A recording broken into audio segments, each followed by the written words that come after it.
But how to furnish yourself with a motive when you've already wrapped up your division, as the Bombers did 7 days ago? Much of their motivation comes from a tough taskmaster who won't let his team let up. We have to show the people in the East that we are a good football team, and let's make sure that we're ready to play on Saturday afternoon when we go out there. Shit, we ready. Okay, Book, what's the word? Book. Then there are the individual reasons, and the Bombers haven't had to dig deep to find those. Smashing everyone. Another paycheck. I think staying mentally focused and to keep injury-free. The thing that motivates me is that I'm trying to get the sack right. Motivation should be less of a problem for the Riders, who put themselves behind the playoff 8-ball last week. Now they must win, and their dressing room is full of reminders of past Rider greatness and not so subtle reminders of what their task at hand is this afternoon. The thing that motivates me is my family and pride. Playoff money and pride. What motivates me is just I have to prove something every time I go up. What motivates us is the playoffs, definitely. Motivation is the key. Who has more of it, Winnipeg or Ottawa?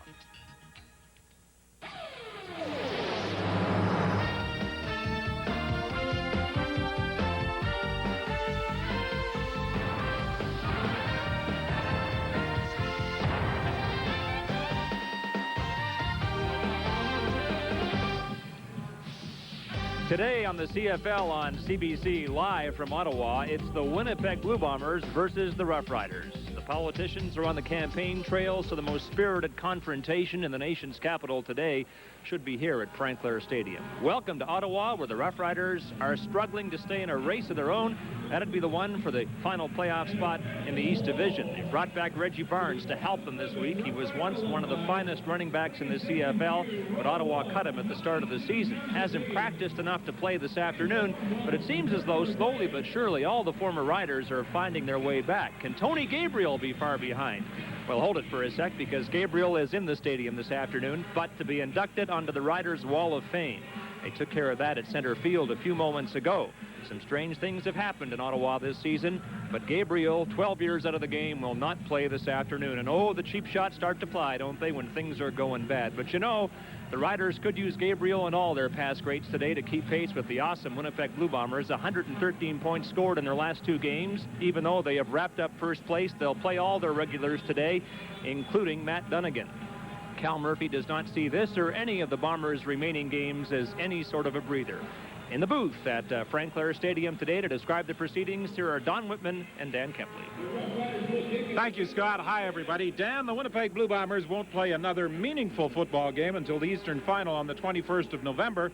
But for the Ottawa Rough Riders, I would suggest each one of their 5 remaining games is important. Well, without a doubt, Whit, I think, first of all, the Winnipeg Blue Bombers have arrived. Their main importance right now is to keep their edge to play in the Western Final. Now, for Ottawa Rough Riders, they are struggling. They have to get to the playoffs and try to get an opportunity to get to the show.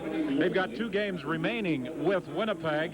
And if they're going to have any success, I would think that Tom Burgess has to play well. Well, he has to be the focus point right now. He has to be extremely sharp, call good plays. And the biggest point, I think, for today is that offensive line has to give him enough time to execute. And the Ottawa Rough Riders hope to establish something of a running game this afternoon as well with Darren Joseph. The last time these 2 teams met in Winnipeg, the Bombers pulled out a last play 21-18 win. Scott? Don, it's cool and soaking wet today, just the way the boys from the prairies like it, so we won't make too much of home field advantage, although the Riders had better do something with it before the playoffs pass them by. Stand by as we head to kickoff.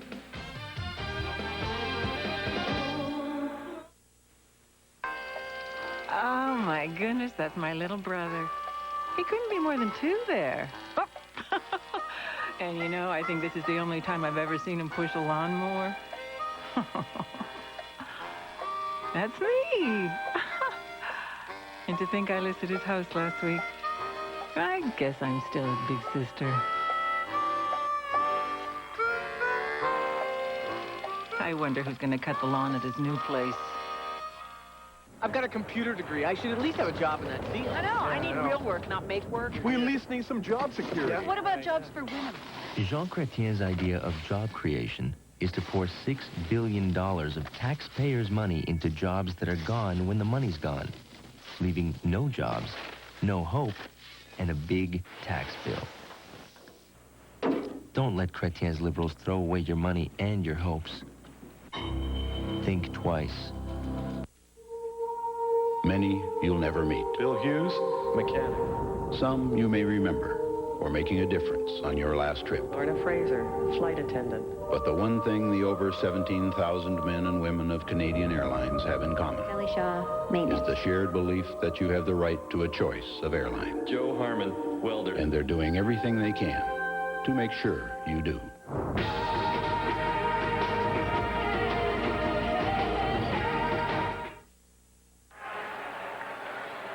Welcome back to a cool and wet Frank Clair Stadium as the Ottawa Roughriders, deadlocked in third place in the East, with the Toronto Argonauts try to break that stalemate and move closer to the second place Hamilton Ticats. Ron Smeltzer very disappointed with his team's 1-point loss at Skydome last week to the Toronto Argonauts. And of course, Cal Murphy is coming off two very big wins, two very potent offensive displays by his team, with wins over the Edmonton Eskimos and last week over the Hamilton Ticats. Ray McAreedy for the third game as the Ottawa kicker, and Kim Phillips will handle the opening kickoff starting from the 25-yard line. Phillips gets a couple of blocks and brings the ball up to the 45, brought down there by Joe Merrow. So pretty good field position after the 20-yard return for Matt Dunnigan to scrimmage first and 10. Matt Dunnigan having a career season in the CFL, and he is in position to erase a number of Winnipeg club records for attempts, for yards, and for touchdown tosses. He has already established a career high with 30 touchdown throws, eclipsing the old mark of 27 he set in 1989 while he was with the BC Lions. Dunnigan overthrows Richardson.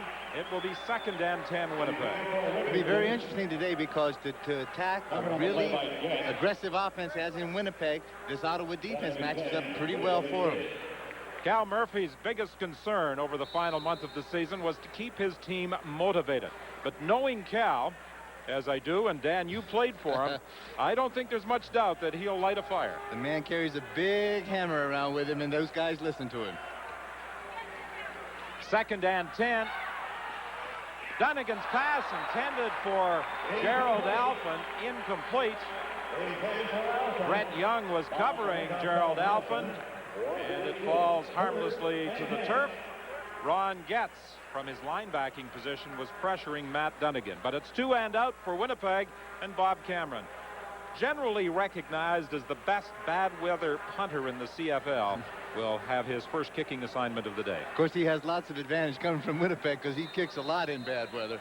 But with this conditions like today, this rainy, slippery type field, give the advantage to the defense on both sides. Quinn Magnuson, added to the roster for this game, snaps the ball for Cameron. Cameron's third down punt is fielded in traffic by Anthony Drawhorn, and this will be a no yards call against the Winnipeg Blue Bombers. A 30-yard kick, and it appeared as though Brendan Rogers was inside that 5-yard restraining area. Bud Steen is the referee this afternoon at Frank Clair Stadium. No yards. Number 35 on the kicking team, 15-yard penalty, first down. I would think that Brendan Rogers and Chris Sangaris are having a bit of a personal battle on the Winnipeg Blue Bomber roster for those special team tackles. You got Rogers as leading the special teams with 32, and he was trying to make it 33 right there. See some great numbers by Tom Burgess already, so it will be very important for his execution today. On the 23rd of July, he was intercepted 5 times by Winnipeg. His first pass of the day is completed to Stephon Jones, and he takes it up to the 52, taken out of bounds there by Del Lyles. There is no doubt any play that Ottawa runs offensively here, whether it's a run, whether it's a pass, anybody holding that ball better be ready and prepared to get hit, because this Winnipeg defense will sting you. It's 2nd and 3, Ottawa from the Winnipeg 52-yard line.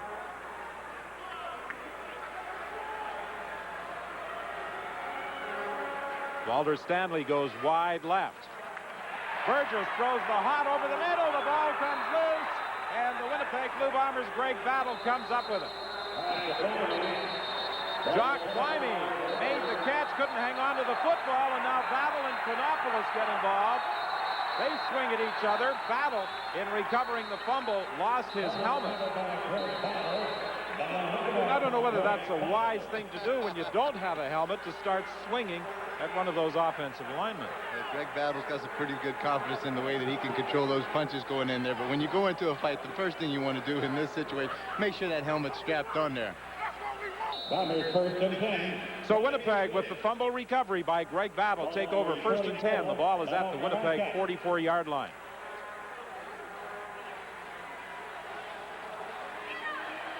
Winnipeg really scrimmaged the ball quickly. There were at least half a dozen players still on the field. The defensive unit of Winnipeg and Ottawa's offense had not yet reached the sidelines when Dunnigan threw the pass to David Williams, taking the ball to the 51. A little slow getting off. Everybody's got to get the last word in, and I guess in this case, whoever's got the last word wins. This is the lineup that the Winnipeg Blue Bombers throw at the Ottawa Rough Riders this afternoon. Nathaniel Bolton replacing after missing last week's game. Mike Bellamy is out of the lineup. Richardson, the ball carrier. He had to get up to about midfield for a first down. He was stopped there by Ron Getz. Richardson, the leading rusher in the CFL, and he's hoping to add a second consecutive rushing title. First down, Bombers. Pretty much the same defensive lineup for the Ottawa Rough Riders as the one that faced the Toronto Argonauts at Skydome last Sunday. Wide open is Wilcox. Touchdown, Gerald Wilcox. Wide open, hauling in the Matt Dunnigan throw, and the ex-Ottawa Rough Riders, I'm sure, enjoys this moment. A 55-yard touchdown. That Ottawa secondary felt very comfortable yesterday. It sounded like that they could take the number of these slot backs of Winnipeg away. But in this case, Matt Dunnigan does a great job, sprints out to the right, looks the safety off, and then comes back to the front side and hits that receiver right in stride. And he did a great job, Wilcox, as far as looking the ball in and making the reception. A 55-yard touchdown grab from Matt Dunnigan, and Troy Westwood adds the point after, and the Winnipeg Blue Bombers continue where they left off last week against Hamilton.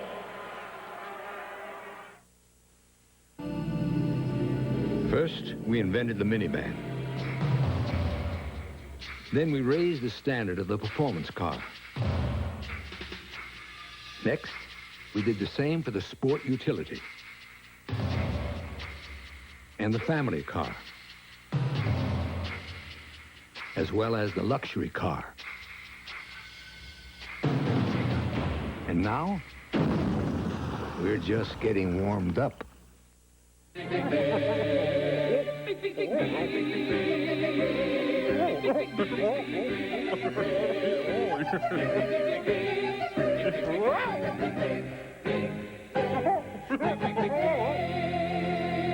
The next 649 jackpot is estimated at a colossal $5.2 million.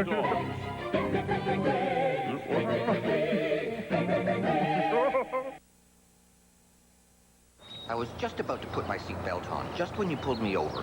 No, it's true. Really. Look, it's not like the kids are in the front seat. How about a warning? Young man, I haven't had an accident in 45 years. You're not going to give me a ticket just for no seatbelt. You are. And for those of you who still don't get it, we're prepared to put it in writing. The CFL on CBC. Brought to you by Dodge Trucks, the most powerful line of trucks anywhere. Gerald Wilcox in this 1993 season has certainly rebounded from the injury that allowed him to play just 4 games a year ago. He now has 954 yards for the season. He is having a career year, and this afternoon could become the CFL's 8th 1,000-yard pass receiver. Stanley on the kickoff return brings the ball back to the 27, tackled there by Greg Clark. A 66-yard kickoff and an 18-yard return. The Bombers this afternoon are playing a man short. Andrew Martin was slated to dress. He took the warm-up, found that his back was still posing a problem. So as a result, the Bombers are one player below the limit. Exactly, because we saw him working out right around the 10 and 20-yard line and prior to the game, and we spoke to him, actually yelled at him. Must have gone in, and that back really seized up on him. At the slot back position, Ellingson, Crefo, and Climie. Burgess throws it over the middle to Sean Daniels. They tried to set up the screen with Daniels, but he was stopped as he got up to the 28-yard line by Vaughn Booker. Burgess obviously trying to come with the screen early, take that heat, try to get that real potent defensive line to get up the field, and then be able to dump it off. He's trying to slow him up a little bit. Taking a good look at this defensive line that we're talking about, led by Stan Mikwas in the middle, and an excellent group of linebackers with. And Kim Phillips returns to a cornerback position, replacing Alfred Jackson. Phillips missed last week's win against the Hamilton Ticats. On second down from the 28, second and 8, Crefo over the middle. The ex-Blue Bomber makes the catch up at the 47-yard line. Bob Crefo had some training camp problems in contract negotiation with the Winnipeg Blue Bombers, and when he was put on the practice roster, he wound up getting a job with the Ottawa Rough Riders a couple of weeks ago. Crefo, obviously, the guy's got something to prove going out there, being released by the Winnipeg Blue Bombers. You always want to come back and show the team that released you that maybe they made a mistake. Crefo with an 18-yard gain. It's first and 10. The ball is at the 48. The handoff to Darren Joseph, and Joseph was caught immediately by Alfred Payton. Joseph made a spectacular CFL debut September of last year against the BC Lions. In the game against BC, Darren Joseph ran for 171 yards. But he has not done anything nearly as spectacular since then, and given the #1 running job this year with the Ottawa Rough Riders, he hasn't responded as well as Coach Smeltzer thought he would.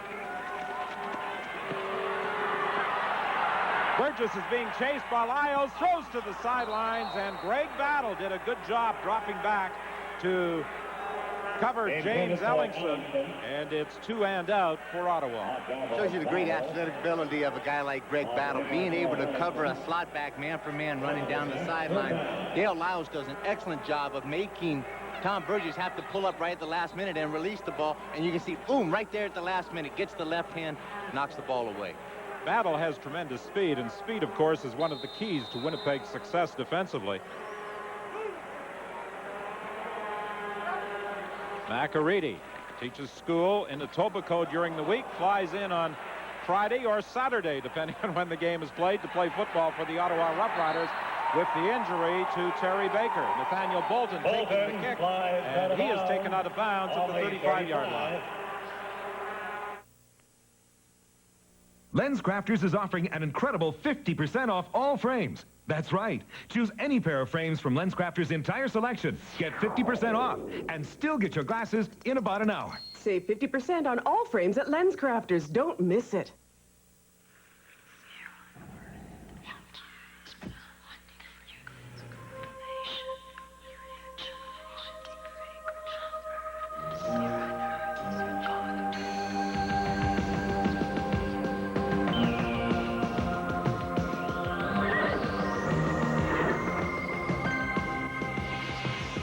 Aspen Cologne for men.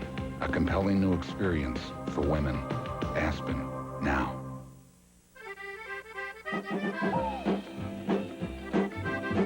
Thanks to all these people who take transit to work, to shop, and run errands, we've got less air pollution in our environment. Go green for clean air. Canada. Well, the hockey on CBC is great. It's fast action.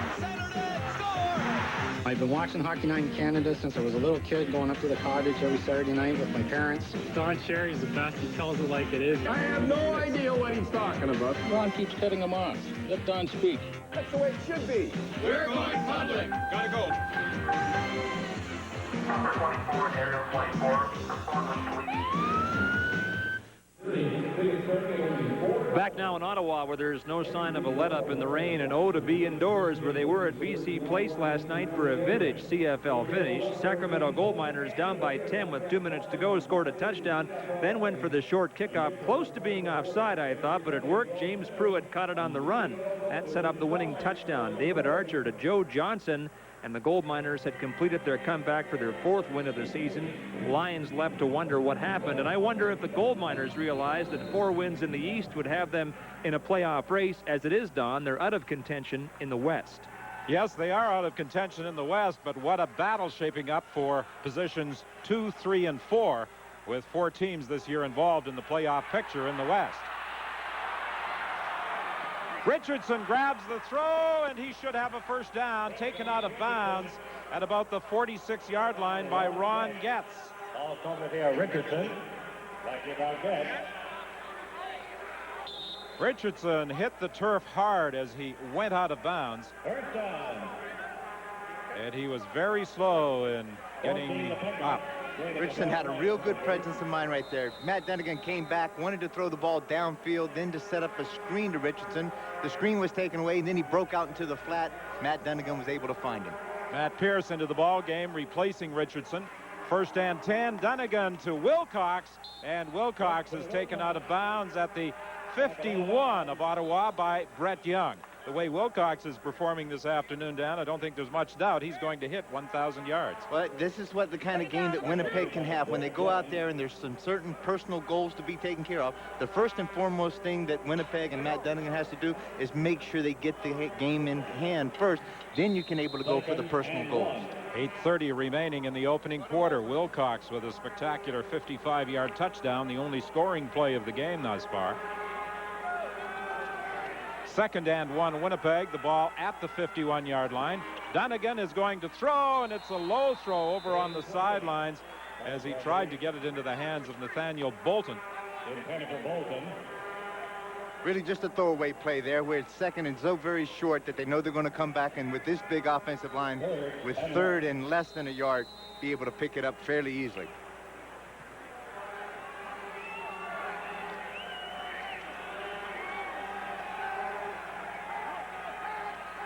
Third and a yard. Dunnigan is going to keep. It's a bit of a struggle for the Winnipeg quarterback, but he got across the 50 to the 49, and it should be a Winnipeg first down. Some of the numbers for Matt Dunnigan. He's attempting to erase Tom Clement's club record of 35 touchdown passes in a season. He's attempting to eliminate Dieter Brock's record for pass completions of 354 set in 1981, and also passes thrown, the standard set by Sean Salisbury back in 1989. Gerald Wilcox on the receiving end of another Matt Dunnigan throw, taken down by Brett Young. A pass that they've had some fairly good success with against Toronto especially, and then you get Wilcox coming across the formation and then breaking dead out into the flat, making Brent Young, the halfback from the offside, have to chase him all the way across. It puts him in a trail position. Matt Dunnigan was able to hit him in stride. Handoff inside to Chris Johnstone, and he should have a first down to about the 38-yard line. Stopped there by John Kropke. You saw Chris Johnson play for a couple of years with the Edmonton Eskimos. He has really developed, though, this season after being acquired first by Toronto in that big trade with Edmonton and then shipped to Winnipeg. Well, he certainly has. He's the kind of guy, he's one of those unsung heroes. He goes out there, he works, he gives you 100% every day. One of the big things that he does is that he is blocking extremely well for Matt Dunnigan. From the 39, it's 1st and 10 for Winnipeg. 6:46 remaining in the opening quarter. Winnipeg in front by a score of 7-0. Pierce continues at the running back position in place of the injured Michael Richardson. Sideline pattern, and a fine catch by Nathaniel Bolton down at the 3. A 36-yard gain. Matt Dunnigan to Nathaniel Bolton. You would think that this weather would have some kind of hampering on these kind of passes, but it doesn't look to be affecting Matt Dunnigan whatsoever. Nathaniel Bolton just using great speed. It's just a straight fly pattern down. Matt throws the ball, delivers it on the run. The ball's wobbling down. Excellent concentration as he looks the ball in. You can see that slush flying all over the place. The toss to Richardson, back in the ball game. He's got the touchdown. Well, the Bombers have made it look pretty easy on their first two possessions. Actually, their second and third possession. The first time it was 2 and out. The most crucial series for these plays for Ottawa Rough Riders to be able to come out and at least try to contain Winnipeg and Matt Dunnigan. They haven't been able to do that. Now they're 14 points behind. Troy Westwood looking to make it a 14-0 football game. And he puts it through the uprights with 6:03 remaining in the opening quarter. Well, the Bombers rang up a lot of points against Edmonton 2 weeks ago and again against Ottawa, or against Hamilton last week, and they're trying to do the same against Ottawa today. Toss the ball deep to Richardson, and all it is just body on body with the big guys down in the trenches and be able to move around, and then Richardson making a good cut coming back across the green, smelling the end zone and getting the ball in for 6 points. 52-14 over the Eskimos. 61-10 over Hamilton. And as Cal Murphy said, we didn't win an Offensive Player of the Week award. Well, you got to figure out what's happening out there. Is that Matt Dunnigan is spreading this football around so much to everybody that there is not one person that really stands out head and shoulders above anybody else on this team. And that's the scary part for anybody playing defense against Winnipeg. When the teams met on the 23rd of July at Winnipeg Stadium, the Bombers required a last play touchdown by Alan Boyko for the winning points. 21-18 was the score. Matt Dunnigan struggled that day. That was his poorest individual effort of the season. On the kickoff, the ball is mishandled by Patrick Burke. He gets it back and takes it up to the 34-yard line, tackled there by Brendan Rogers, and that's where Ottawa will scrimmage 1st and 10. Scott? Well, Don, just a word about the conditions and well qualified I am to talk about them. The problem on a day like this as the rain falls is that the turf at Frank Clair Stadium soaks up the rain, and when players hit the turf, it's like falling on a wet sponge. Then they're cold and wet for the rest of the day. These are the least appealing conditions in which to play a football game. They'd rather have snow, but of course I'm well equipped, and most of the Bombers have been trying to sneak under this umbrella with me. I say, boys, tough luck. You should have brought your own umbrellas. Scott, with the outfit you've got on, you haven't been sneaking over to the Rideau Canal and trying to do a little fishing, have you? Pass knocked down by Bobby Evans. It was intended for Walter Stanley. It will be 2nd and 10 Ottawa. The ball is at the 34-yard line. Bobby Evans, one of the most active defensive backs for Winnipeg, has 4 interceptions already, and anytime that you take anything for granted, Tommy Burgess that time just looked one way, came back, threw it out to the flat real quick without seeing Evans there. Evans got quick feet, was able to almost make the pick on that play. 3 receivers to the left, quickly over the middle to Jock Climie, and Climie is stopped right at the 40-yard line by Darryl Sampson. What a year Darryl Sampson is having. He leads the Blue Bombers in interceptions with 6 and has been playing well since the start of the year. The blitz is coming. Dale Lyles is coming from the outside, and all Tom Burgess has to do is read Jock Climie, reading the hot route, releasing inside, replacing that blitzing linebacker, and hit him quick. Sampson closes very tightly, but again, short of the first down, forces Ottawa into a punting situation.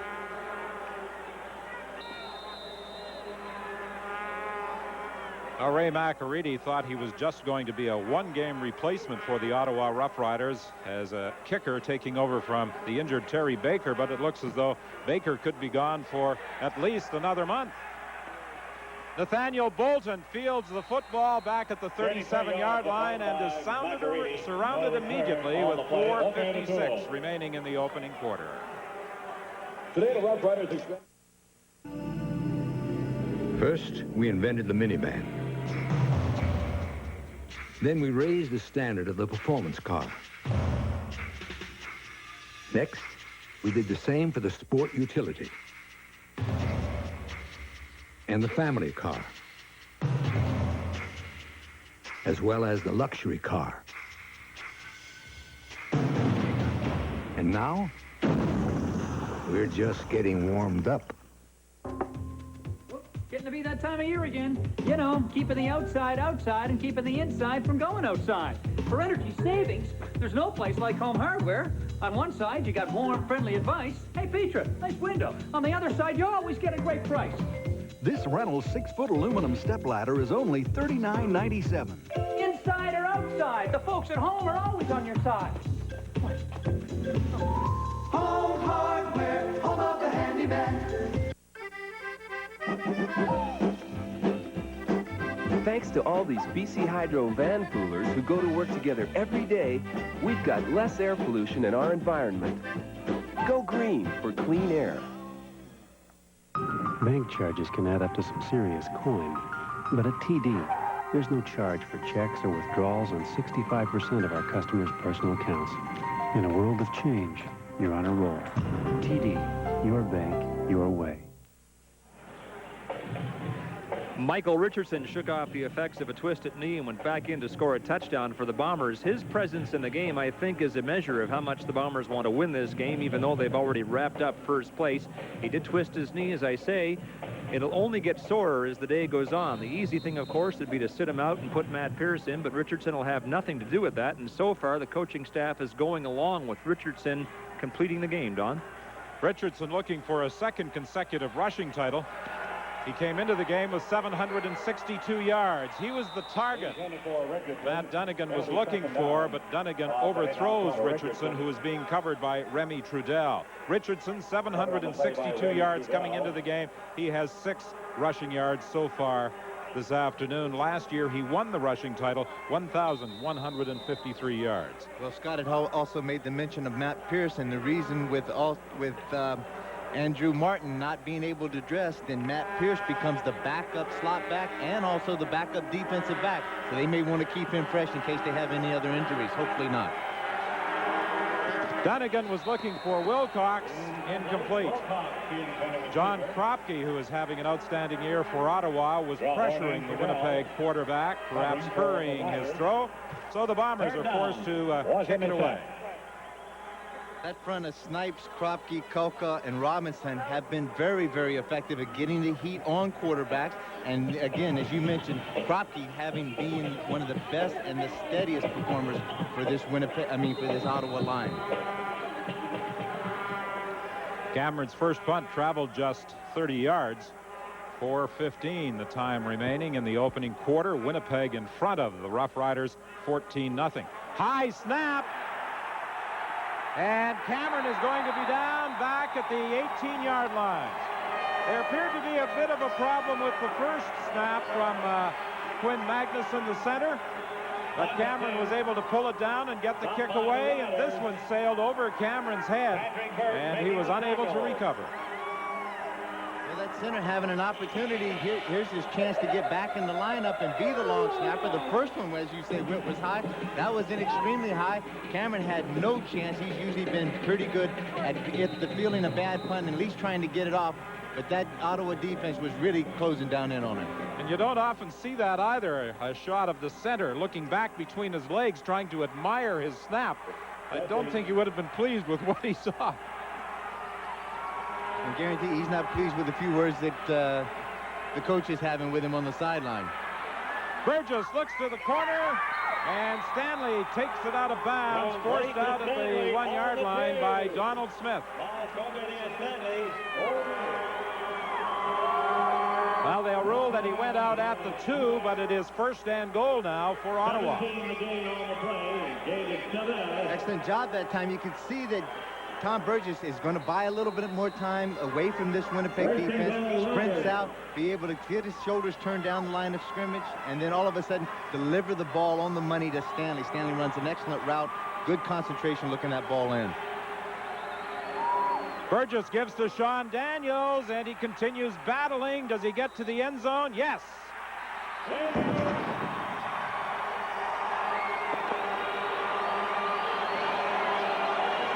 The Blue Bombers complained that the ball came loose, but Daniels was able to battle his way across the goal line. Now there is going to be a conference among the officiating staff, and there's the signal from referee Bud Steen. It is an Ottawa touchdown, despite the protestations of Vaughn Booker. Once that call's made in that case, just go ahead, accept it, and turn around. Don't get yourself thrown out of the games, because these refs have very thin sense of the humor when it comes. You'll get a good look here. Sean Daniels makes a good effort. That's Bobby Evans coming in. Ball's out. The ball's loose, and you can't see it from that angle there, but he obviously sees Sean Daniels crossed the line of scrimmage in the plane, gave it the 6 points. McCready adds the point after, and that cuts the deficit in half. But the ball popped away from Sean Daniels at the goal area, and he was able, fortunately for Ron Smeltzer's team, to recover and score the touchdown. Let's take another look at it. See if we can see it, but this is the camera angle from the offside, so we won't see much of what happens. The ball is somewhere loose, but you can see as he gets a second effort, he makes the contact here by Bobby Evans, and then at this point, boom, he leaps over, the ball is across and breaks the plane, and then comes loose, and they're ruling it that he broke the plane first, then lost possession of the ball, but it was a touchdown.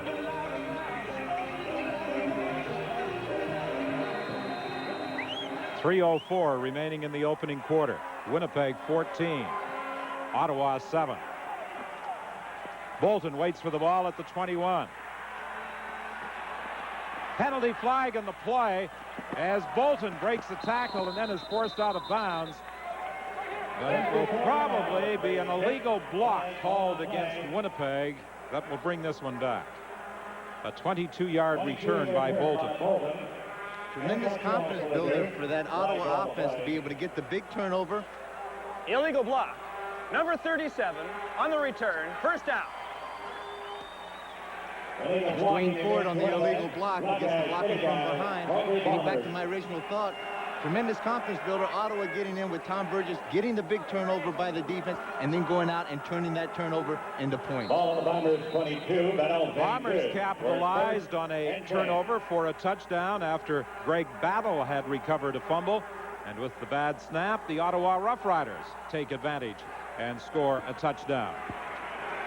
Dunnigan lobs it up for Williams, and he's got it up at the 51-yard line.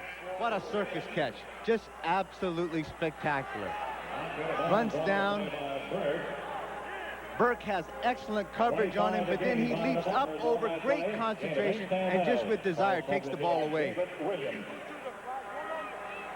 Williams leads the Bombers in touchdown receptions this year, and he's number 3 on the CFL's all-time list.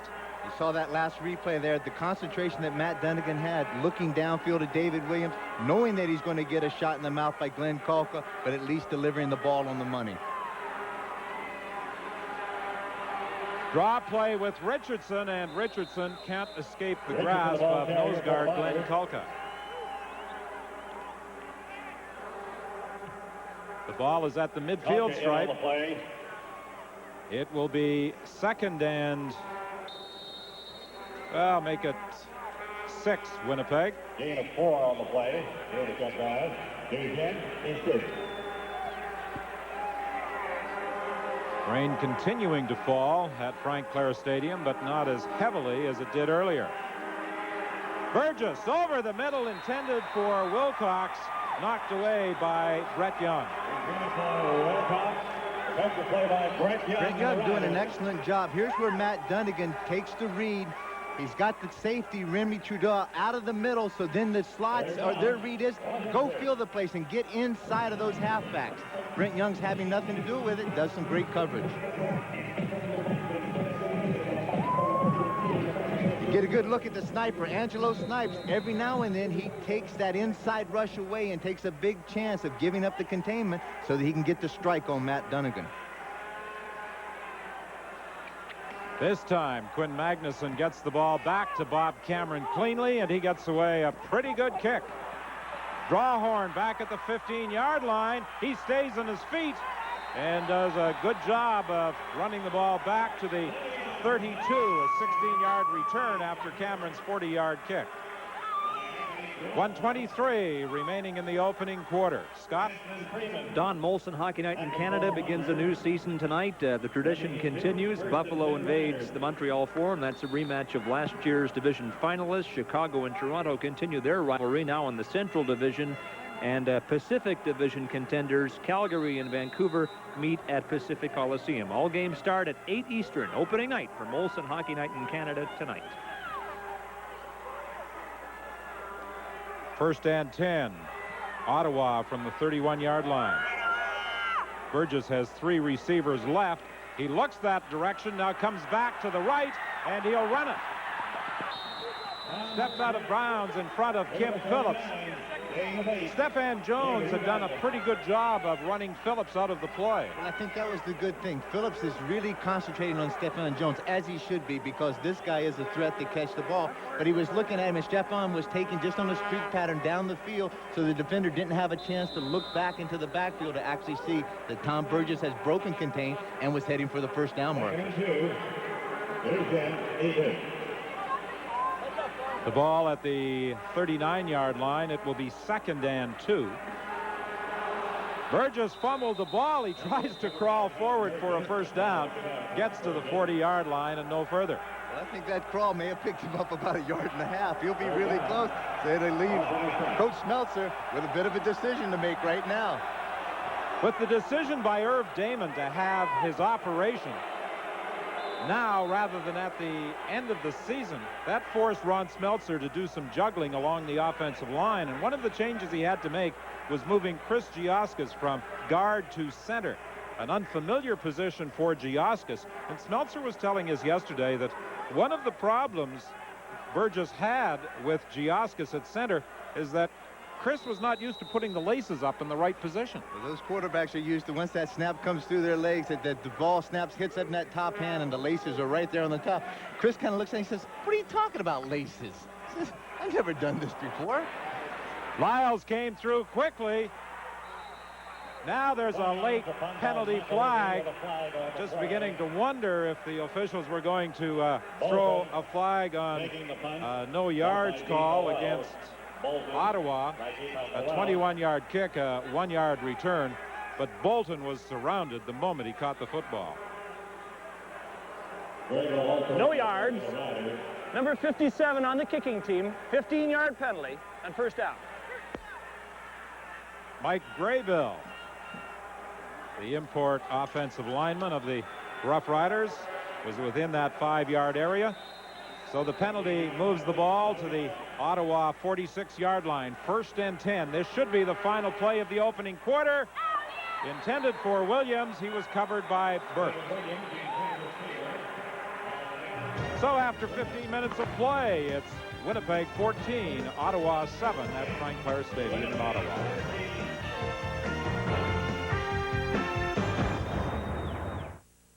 A twin blade from Bic? What's in it for me? I'm a big man. Big man. This is new? A twin for normal skin and a twin for sensitive, right? I'm a big man. I'm a sensitive guy, right? So I tried it. Big man. It's good. It was great. Big man. The new Big Twin Select. Normal, sensitive. It really blew me away. You made a big man out of me. I'm a big man. Big man. We'll ask these 2 experts to trade places to see which is easier, baking a cake out of a box or using the IBM PS1 personal computer, also right out of a box. High tech, huh? Ah, it's working.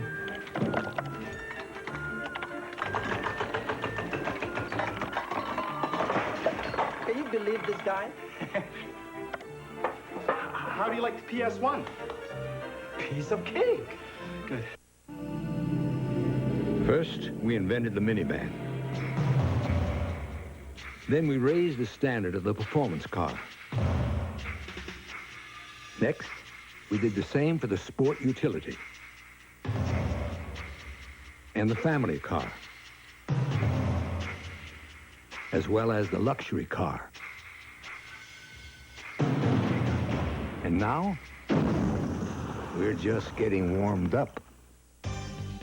The CFL on CBC. Brought to you by Dodge Trucks, the most powerful line of trucks anywhere. Welcome back to Frank Clair Stadium in Ottawa. And Kep, this is certainly a different day from the Thursday you enjoyed in the golf course here in Ottawa. Well, we did. Me and the ISO guy, Mo Waters, was very kind to take me to the Hunt Club, and it must have been 22 degrees out there that afternoon. The temperature dropped dramatically yesterday. Long throw into the end zone, incomplete. It was intended for Gerald Alphin. It's interesting, the two Geralds, Alphin and Wilcox, both played at one time with the Ottawa Rough Riders, and this year could become 1,000-yard receivers with Winnipeg. Statistically, the Winnipeg Blue Bombers with a 158 to 69 edge in net yards, and turnovers have resulted in touchdowns both ways. In both cases, long passes to Bolton, to Wilcox, and to Williams is what accumulated that 156-yard passing for Winnipeg, in the sense that Ottawa needs to be able to shut down the big plays. Angelo Snipes was coming hard from the outside, but Cameron got the kick away, and Walter Stanley runs it out of bounds at the 20-yard line. One of the problems that Ottawa really had in Toronto last week was their return teams. And again, as far as kickoffs and punt returns, really gave them, Tom Burgess, bad field position coming out to start 1st and 10. Ottawa had a rookie handling kickoffs, and Dean Noel had some difficulties. Wasn't quite sure whether he should catch the ball or let it bounce, and I think made a rookie mistake of letting it bounce on a couple of occasions. 1st and 10, the ball is at the 20-yard line. Here comes pressure from the backside, the pass to Creefo, and Creefo is hauled down by Bobby Evans, but he should have an Ottawa first down. Del Lyles was coming hard from the outside, but Burgess read it and was able to dump it off to Rob Creefo. Off of his right outside linebacker position, here he comes scot-free, but Tommy Burgess has great presence of mind and concentration, is being able to find Creefo coming all the way back across the formation, crossing in the secondary, and able to hit him in stride for a big first down. The ball is at the Ottawa 32-yard line. Stanley wide left.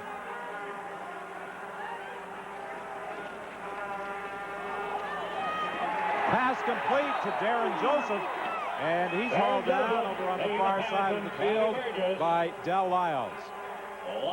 The kind of play selection that Tom Burgess would be very effective with.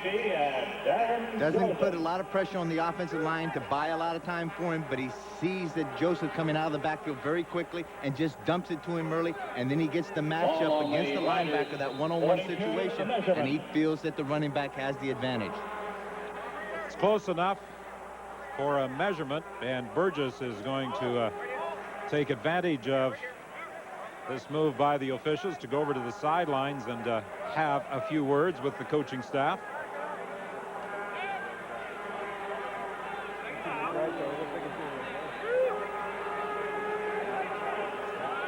One of the problems that Burgess has had at various times this season, he hasn't been quite patient enough, particularly when the team is down in the red zone, the scoring area. I think we're talking with Coach Meltzer the other day in a sense that he did really want to go for the big play a lot. And again, that patience really lies and sets in there. Some of the thing has to do with obviously the number of changes that have been made in the offensive line, so he's not exactly sure what kind of protection he's going to get, so he has to do it very quickly.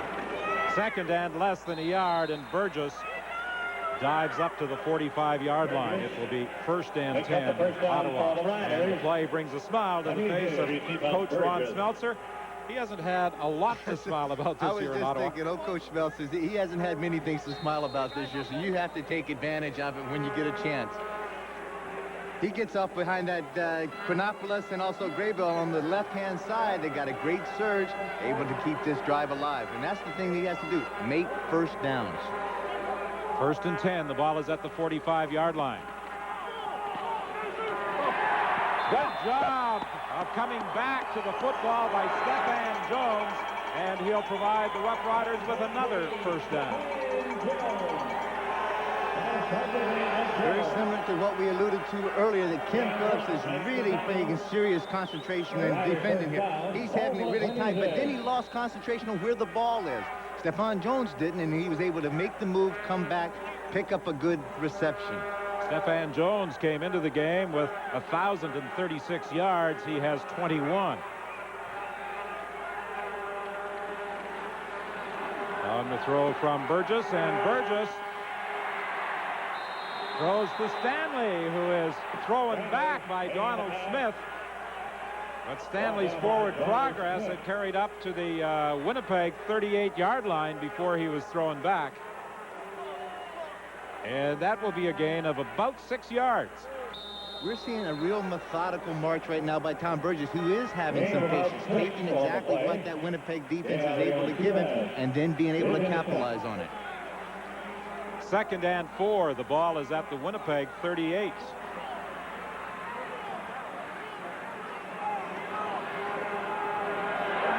Burgess is dropped by Walter Payton for a loss, or Alfred Payton.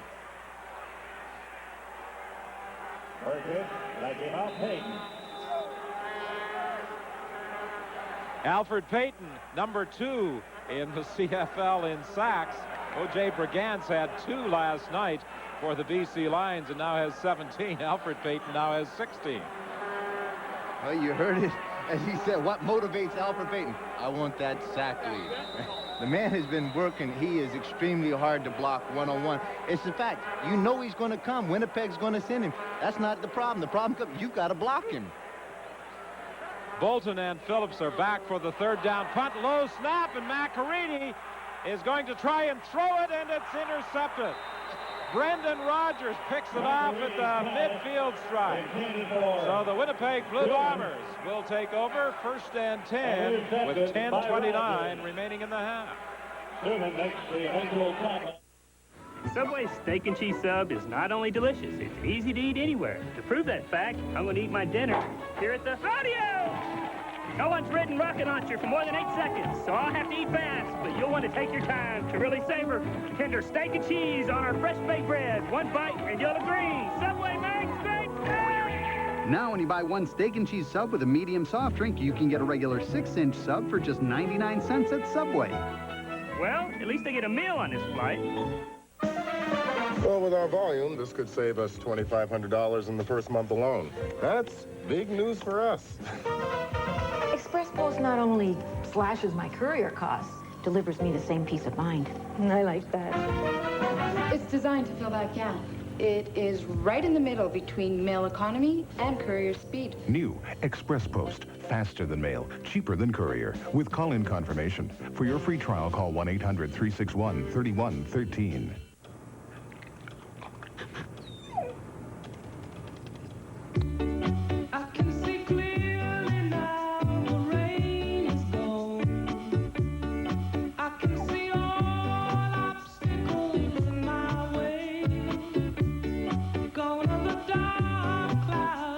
Presenting our biggest, brightest RCA home theater system. TVs, VCRs, and camcorders. The choice of the enlightened.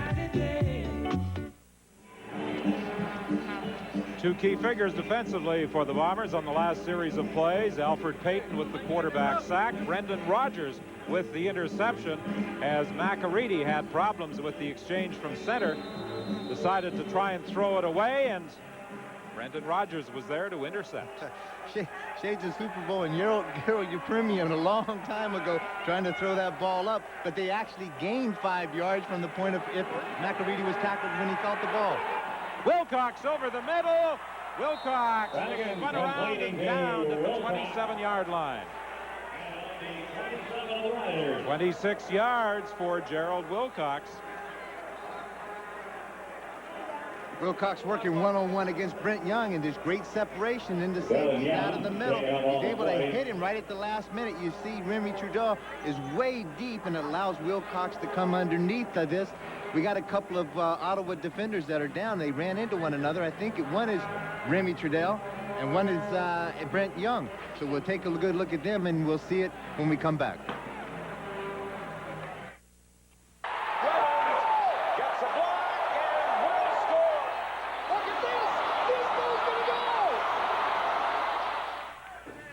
You know the option play. That's when the quarterback can pass or run. That's what school's all about. Keep your options open. So go for it. Stay in school. It's the best option play of all. For a free brochure that might help, call 1-800-461-2525.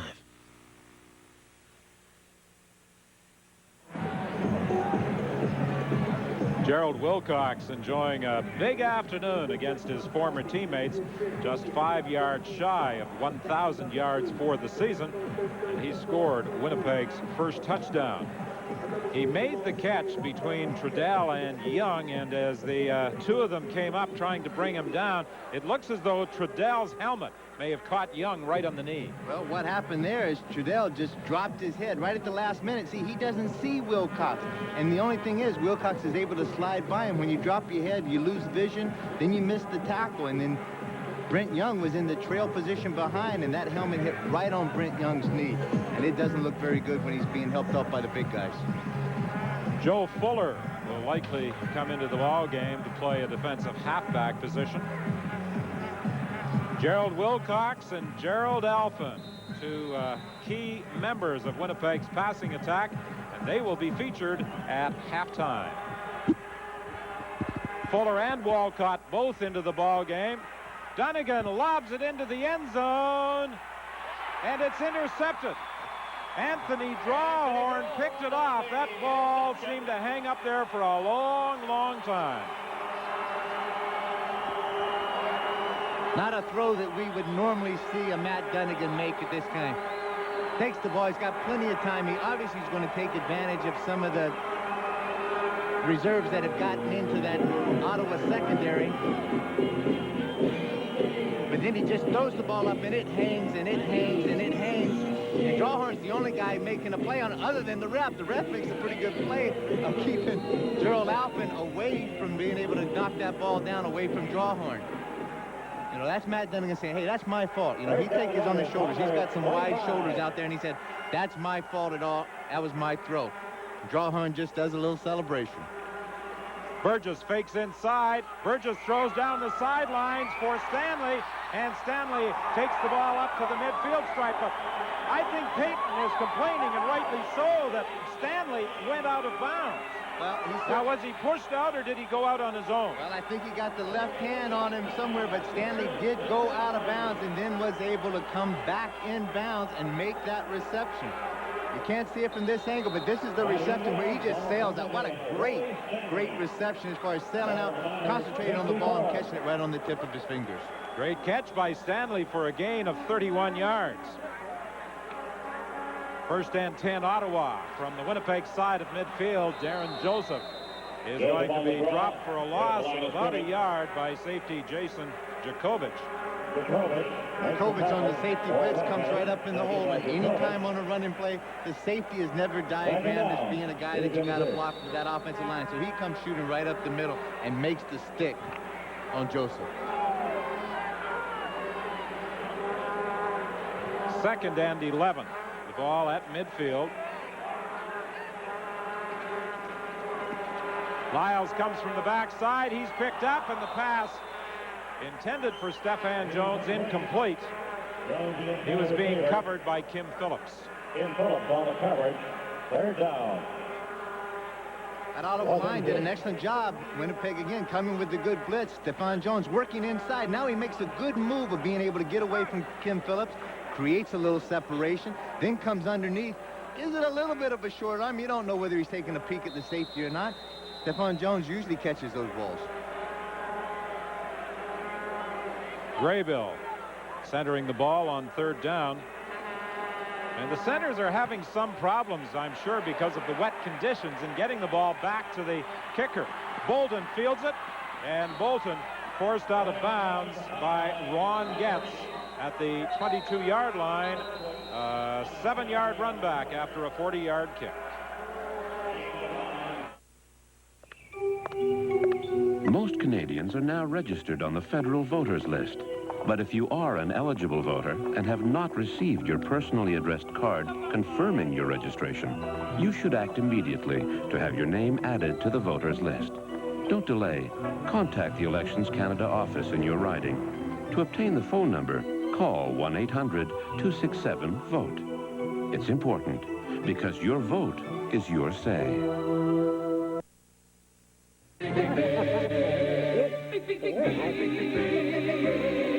The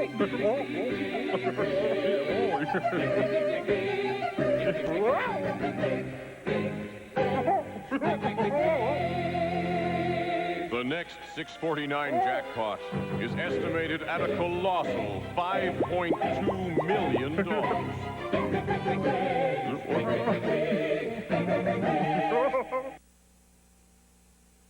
I'm discovering what people know about BC credit unions. Pardon me, folks. Did you know that anyone can use most credit unions? Yes, we moved our accounts to a community credit union years ago. Well, did you know that credit unions have invested over $13 billion right here in BC? Yes. Oh. Part of that investment is a loan on our master bedroom and ensuite. Did you know your jacuzzi has a spin cycle? No. BC Credit Unions. British Columbians investing in one another. 7:52 remaining in the half. Winnipeg leading by 7, and the Bombers with a first down at the 22-yard line. Winnipeg with 10 wins so far this season. They have clinched first place in the East. The 10 wins, one less than the 3 other teams, Ottawa, Hamilton, and Toronto, have combined. Williams was the target, and he was being covered by Patrick Burke. Patrick Burke out of Fresno State, just an excellent cornerback. Is really growing and growing week in and week out with experience, and he's as good as they are in the league right now. As a rookie, he really gets in your face, and he'll cover man-to-man and just be able to handle you right down the field. Does an excellent job on David Williams. Williams this time lines up to the right. And Williams is the man that Dunnigan throws to. He takes it out of bounds at the 29-yard line. He's going to be shy of a first down. Good heat up front by Crosby, and all they want to do in the secondary of Ottawa is sit back. There's in a zone play. Just allow Williams to come off, make that cut at about 8 yards, then react up, stop him short of the first down, and put Winnipeg into a punting situation, as they did.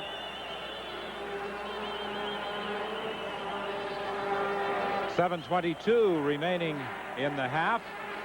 Right now, let's bring in Scott. Don, quickly from the Ottawa bench, major adjustments necessary in the secondary. Remy Trudel, who made contact with Brett Young, and they collided on that pass to Wilcox. Trudel had his bell rung. He's trying to get his composure back, and Brett Young tore his knee and is gone for the day, perhaps the season. Bob Cameron's third down punt to Anthony Drawhorn at the 48. He dives forward to the 53.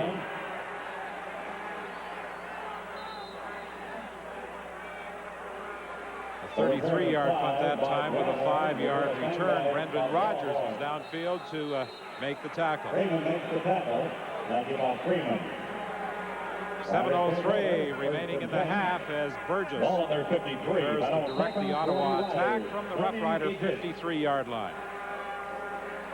Very important for Burgess and Ottawa to come out and capitalize on what they've done, and that is called their patience. They've been able to run the ball a little bit, dump the ball off, don't go for the home run so quickly.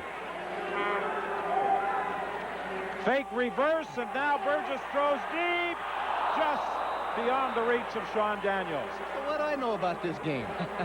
Sean Daniels, the intended receiver. Burgess faked the reverse with Stephan Jones, and then threw deep, intended for Sean Daniels. Good play, because Winnipeg has seen this play a number of times with the reverse to Stephan Jones, doing an excellent job, and Stephan has had great success with the reverse. Then they fake it and then hit the fullback, Sean Daniels, and trying to hit him downfield.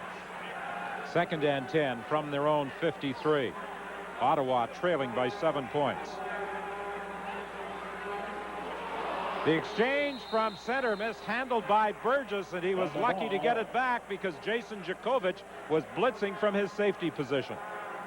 And I think that's the point of what we can see. Right at the last minute, Tommy Burgess, his eyesight is looking at Jakovic coming right up the middle, and he wants to get out of there very quickly. And I think that caused the fumble is that he actually pulled away from the center, Giaskas, way before he wanted to, only because he saw that safety coming in his face. Giaskas, the center, except on third down punting situations when Graybill takes over. McAreedy really dropped the nose of the ball, but still got away a pretty good kick. The ball is fumbled. And Ottawa appears to have recovered. We have not had an official signal yet. Maybe there was a no yards penalty prior to the ball being mishandled by Winnipeg. Well, it is going to be a no yards penalty, and then the fumble No took yards. place. Number 29, 15-yard penalty. First down. So Winnipeg will retain possession with 6 minutes remaining in the half.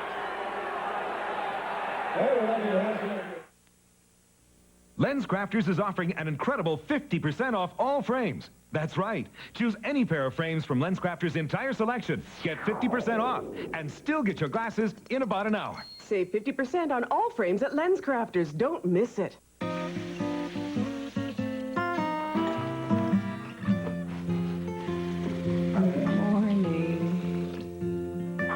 Okay, hold on.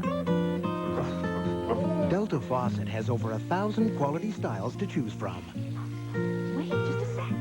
So there's a Delta Faucet for every need, every deed, Oh, okay, I'll get the food, you get the water. and every breed. Delta, where quality is always in style. And don't forget to turn it off.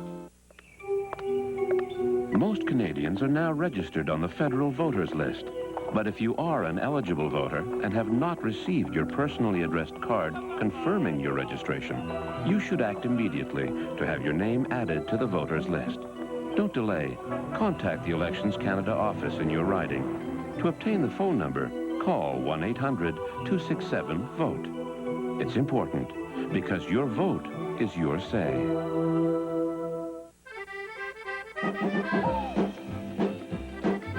Thanks to all these BC Tel employees who walk and bike to work every day, we've got less air pollution in our environment. Go green for clean air. Fuller intercepting a Matt Dunnigan pass, and he takes it to the end zone. A 38-yard interception return by Joe Fuller. It was intended for Gerald Wilcox, and Fuller read it perfectly, stepped in front of Wilcox, and he had no problem winning the foot race with Dunnigan to the end zone. The play that they had success with earlier was crossing Wilcox across the formation wagon and then just releasing him out in the flats. But in this case, when they take it out, they take it across, Matt kind of just gingerly throws that ball out there, allows the interception. It was a great break on the ball, and we're going to take a look at it after the extra point.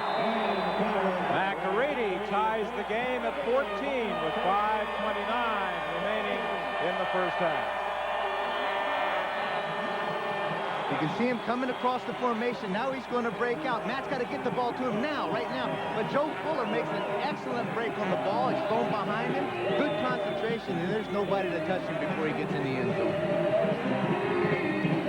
Well, Matt Dunnigan this year has not thrown many interceptions. That's only his 13th. Coming into this game, Winnipeg did have 12 before. That was the fewest interceptions in the league. So Joe Fuller into the ball game as a replacement for the injured Brett Young. Comes through with a key interception return to tie the football game at 14. Well, at 14-14, if Winnipeg needed a wake-up call, that may give it to them right there, where you can't take this team of Ottawa very lightly. They're in a scrap, they're in a battle, and they're fighting for their playoff positions, and they're going to start right here with Winnipeg today. Bolton from the 20-yard line. Looks for some blocking to form. Can't get to the outside as he's tackled by Joe Sardo. A 14-yard run back after a 54-yard kickoff. 14 returned by Bolton. The throw it of Bolton. And it's Winnipeg's first down on their 34. Minimum clock at 10 inches. Bombers.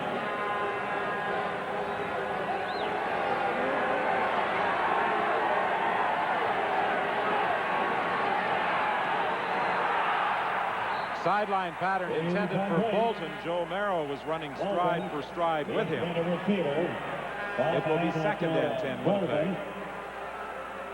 Right now, give the advantage to the Ottawa Rough Riders as far as motivation and momentum going on, because they have really capitalized on some of the crucial turnovers. They made up big plays defensively that have turned into points. There's a good look at the offensive line sitting over there taking a talk, getting their blocking assignments correct for the next time that they go on the field. Dunnigan checking off at the line of scrimmage. Dunnigan throwing deep for Wilcox. He's got it. And he's gone for the major score. 75 yards. Matt Dunnigan to Gerald Wilcox. Dunnigan obviously saw something at the line of scrimmage. He called an audible, and he threw the touchdown pass to Gerald Wilcox. Well, anytime the one guy that they're going to pick on right now would be Joe Fuller. He was the guy, because of the injuries to Remy Trudell and Brent Young, gets the assignment of coming in to play the halfback position. Now he's man for man. He's looking at Wilcox's eyes, but then all of a sudden Wilcox starts to fade away a bit, creates the separation from him. Just excellent speed by Wilcox. More importantly, perfect timing by Matt Dunnigan, and a lot of time to throw given by the offensive line. Gerald Wilcox with his second touchdown of the game, and now with 1,070 yards for the season. Troy Westwood adds the point after. Well, on Winnipeg's previous possession, Joe Fuller won the battle, intercepting a Dunnigan throw in front of Wilcox, taking it 38 yards for the major score. This time, it's the slot back's turn. He beats Fuller for the touchdown. Matt does an excellent job most of the time when he goes out and he sprints out and he looks the safety off and really looks to the front side, gets the safety to vacate a bit of the middle, and then all of a sudden he comes to the backside slot, stands in there, knows he's going to take the hit, and then gives it a little thing, yeah, in your face, and then goes downfield to give it a little celebration. It's up to Matt. He's calling the show and he's running it today. Wilcox, the 8th receiver this year to go over 1,000 yards. You know, with 16 receivers at 800 yards or better, it could be an all-time record year for 1,000-yard receivers in the CFL. Pretty good possibility that Winnipeg could have 3 of them this year. The record for 1,000-yard receivers, 14 back in 1981. 4:23 remaining in the half. Short kickoff by the Blue Bombers. And who was the last to touch it? It appeared as though it may have been Walcott of the Rough Riders. Jason Jakovich going down the sidelines, tried to get up and knock it out of bounds, but Ottawa got to it first. Scott? Well, Don, a note on that short kick. The Bombers had looked at game tapes, of course, as they would, preparing for Ottawa this week, and one thing they noticed is that the Riders usually line up on the 45 and kickoff formation, and they said as soon as they did that today, that they would go for the short kick. They just tried it there. Obviously didn't work to perfection, but that was to be expected, given how the Bombers had practiced this week. The short kickoff certainly worked to perfection last night for the Sacramento Gold Miners. Movement at the line of scrimmage as Del Lyles was offside, it appeared, or he may have been drawn offside by a procedure call against Ottawa. I think we're going to get offsides against Winnipeg, and then right at the last minute, Del Lyles made the movement across the line of scrimmage, and Graybill came out of his stance at the last minute. So we'll see. It's a judgment call by the line. Winnipeg leading by a score of 21-14. Offside.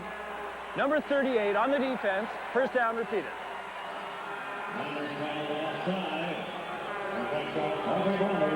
You can see just right at the left of your frame, that's Von Booker and Dale Lyles coming, and then right at the last minute, Graybill, the tackle, is able to drop back out of his stance, but they call the offsides against Winnipeg. 1st and 5 now from the 42-yard line. Ball on the 42 of the Bombers. Graybill, a rarity in the CFL, an import offensive lineman. According to Coach Smeltzer, he's played very well for the Rough Riders this year. Sean Daniels, the ball carrier, will get a first down to the 35.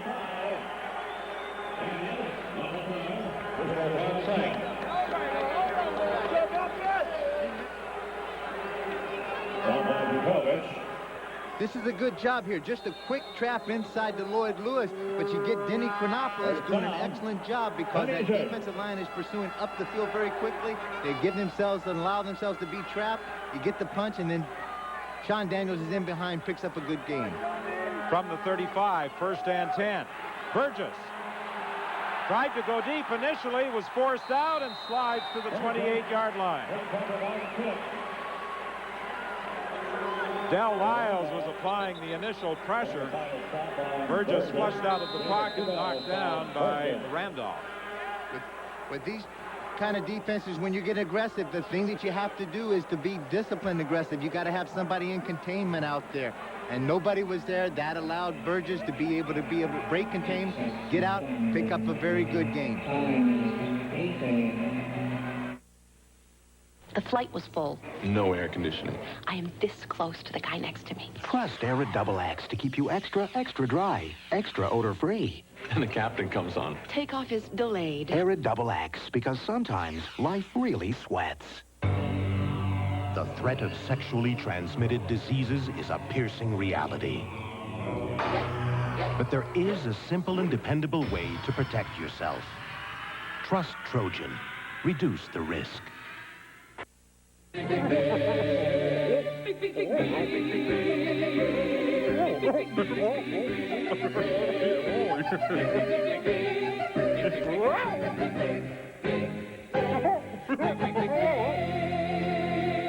next 649 jackpot is estimated at a colossal $5.2 million.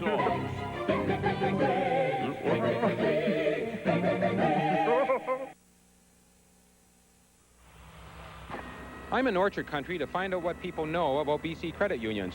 Excuse me. Pardon? Hello. Did you know that 1 out of 4 homeowners in British Columbia got their mortgage at a BC credit union? Yes. And are you aware you knew that? My credit union helped me buy this place and also created a retirement plan, so I'll be able to retire early. Boy, did I pick a good tree or what? BC Credit Unions. British Columbians investing in one another. Welcome back to Frank Clair Stadium in Ottawa. There's no question that the rain and cool weather have had an impact on attendance this afternoon. Fans who aren't here are missing a good football game between Winnipeg and Ottawa. The Bombers leading by a score of 21-14. 2nd and 4. Burgess having difficulty picking out a receiver. Now goes to Stephan Jones. He'll get the first down and takes it inside the 10. Forced out of bounds by Del Lyles. Tommy Burgess, all he wants to do is throw the ball right downfield.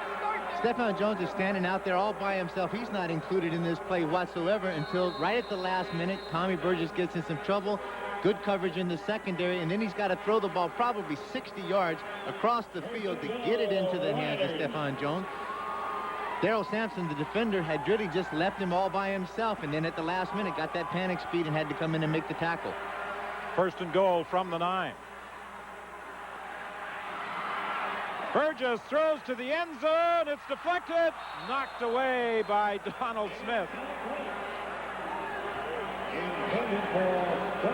But this is exactly what we talked about, and you mention to it earlier. Inside the red zone, Tom Burgess being impatient and then going for the whole big home run ball right ahead at one time.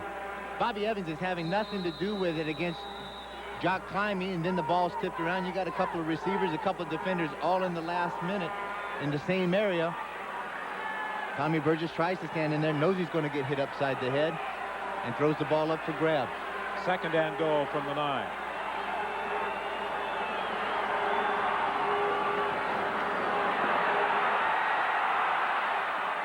Burgess threw to a corner of the end zone, intended for Stanley.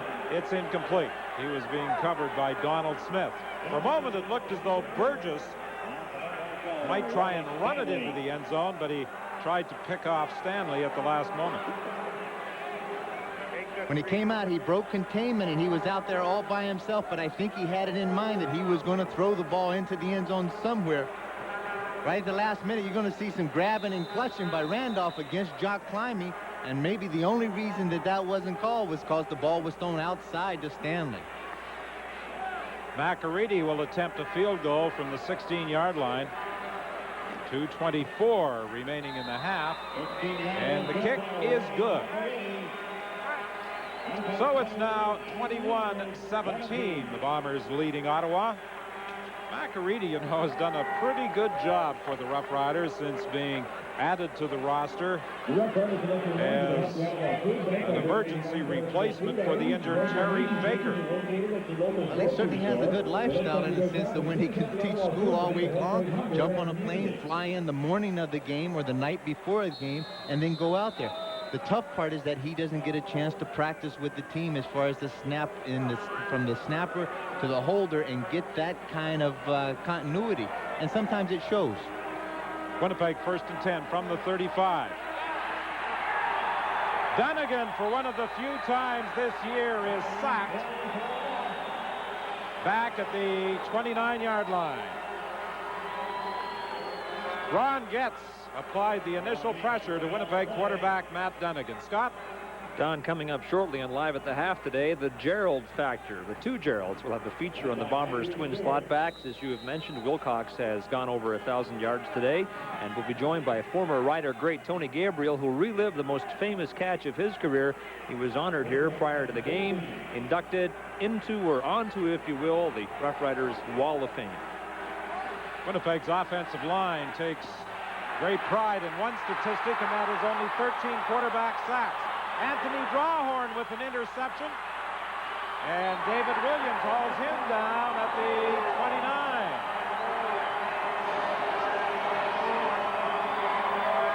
Two very uncharacteristic passes by Matt Dunnigan. He's getting some heat up front, but he stands in the pocket and delivers the ball up for grabs. Drawhorn is not the defender that was covering Wilcox to begin with. You've got Ken Walcock, the safety, sliding over, but there's Drawhorn. They got to slide. They're going to inside-out coverage. The ball's still behind. Drawhorn picks up the pass initially and then is able to find it, make the pick, and then move it up the field. Good pressure by Angelo Snipes, getting up, clap-blessing down, and getting up into Matt Dunnigan's face. 1st and 10 from the 29. Rob Creepo, touchdown.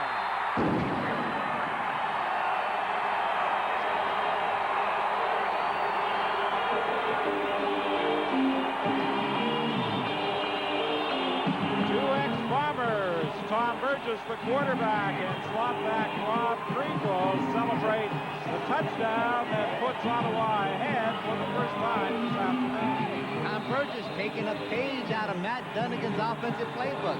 Kind of sprints out to the left-hand side, stops back, and then it's a throwback to the inside slot. Creepo on the backhand side. Creep does a great job of being able to create the separation. The ball's delivered on the money, 6 points. What a great feeling for a teammate like that to come back and haunt his old team. McAreedy adds the point after. A 29-yard touchdown toss to Rob Creepo for the go-ahead major. He has 3 receptions today for 59 yards. Creepo was quoted in the paper, said, "I'd love to go out there and prove that maybe, just maybe, they made a mistake." That takes a good look at an inside slot. They caught a number of passes like that.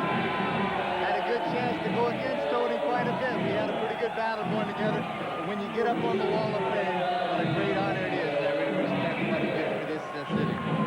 Well, he said it brought back a lot of pleasant memories when his name was put up on the wall here at Frank Clair Stadium today. And he, of course, will be joining Scott at halftime.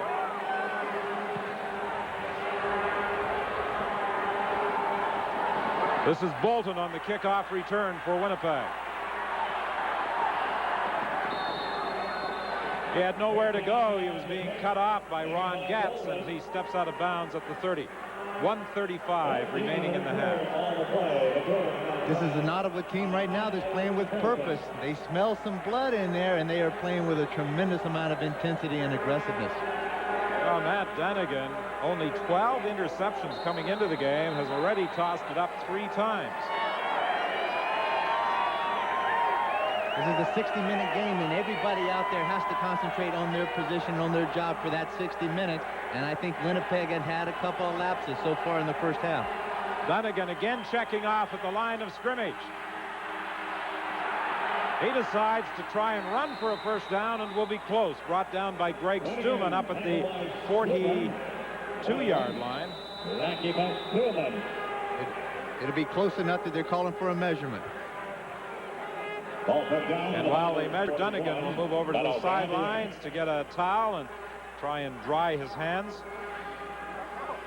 Ottawa has been able to rack up 21 of the 24 points they have scored as the result of Winnipeg turnovers. One directly, an interception return by Joe Fuller. Ottawa, one of the worst teams, about second to last in the takeaway giveaway department at -11, but today they have really been taking advantage of the turnovers. The measurement reveals a Winnipeg first down at the 42, and Dunnigan is going to run again. A gain of about 5, brought down by Michel Rabi. 1:11 remaining in the first half. One of the key reasons that Matt Dunnigan has had the time and thrown a fewer interceptions is guys that are able to block like Chris Johnstone. And here he is matched up against Angelo Stipes, one-on-one, doing an excellent job. Handoff inside to Matt Pierce. He'll get the first down, taking the ball to the 53. First down. Yes, in on the play for the Riders. Coach Murphy trying to speed things up. Absolutely, and Ottawa knows this very well about in the last couple of minutes before a half and before a game of speeding up, getting up to the line of scrimmage, and obviously trying to get as many plays in the final seconds to make something happen, score some points before halftime. Dunnigan does a good job getting the play away in just 8 seconds. Pass was intended for Wilcox, incomplete. And we'll stop the clock with 43 seconds remaining in the half. We've seen a few things uncharacteristic today with Matt Dunnigan and some of the passes that he threw, and here's one too, right in and out of the hands, right at the last minute. If you see Wilcox in his eyes, takes a good look to see the defender that's coming to take a shot at him. The ball slips between his hands. This time, the clock will not start until the ball is snapped.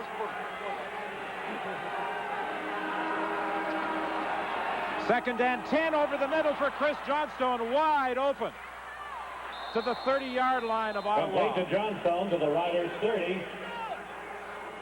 27-yard gain. Dunnigan to Chris Johnstone. 36 seconds remaining. The forgotten man up until these kind of times when everybody's concentrating on looking at the slots, the Wilcox, the Alphins, and then all of a sudden Johnstone comes out of the backfield. Back to the live action. Dunnigan's pass to the sidelines, knocked down by Fuller. It was intended for Gerald Wilcox. 31 seconds remaining in the half. Second and 10, Winnipeg from the Ottawa 30. Sprint to the left by Matt Dunnigan. It's a throwback post corner to Wilcox. But right at the last minute, Joe Fuller does an excellent break on the ball and able to get his hands on. Alphin comes on. He and Jawhorn are getting into it. Alphin's going to have nothing to do. Very physical player. Get out of my way. David Williams goes wide left. Dunnigan rolls to his left. Into the end zone for Williams. It's intercepted. Patrick Burke takes it away from David Williams in the end zone. The 4th Ottawa interception this afternoon. Turnabout is fair play. Tom Burgess in the first meeting threw 5 interceptions. Matt Dunnigan's returning the favor right now. That's the 4th of the day. Patrick Burke does an excellent job of being able to stay with David Williams man for man, and at the last minute able to pick up the ball, makes the turn on it, and comes up with a big pick. Plenty of time to throw the ball. Matt's coming out all by himself. There's nobody in his face. He's a little late delivering it, and at the last minute, Patrick Burke picks up the ball. And it appears as though Tom Burgess is going to be content to take the final seconds off the clock and enable Ottawa to go to the dressing room with a 3-point lead.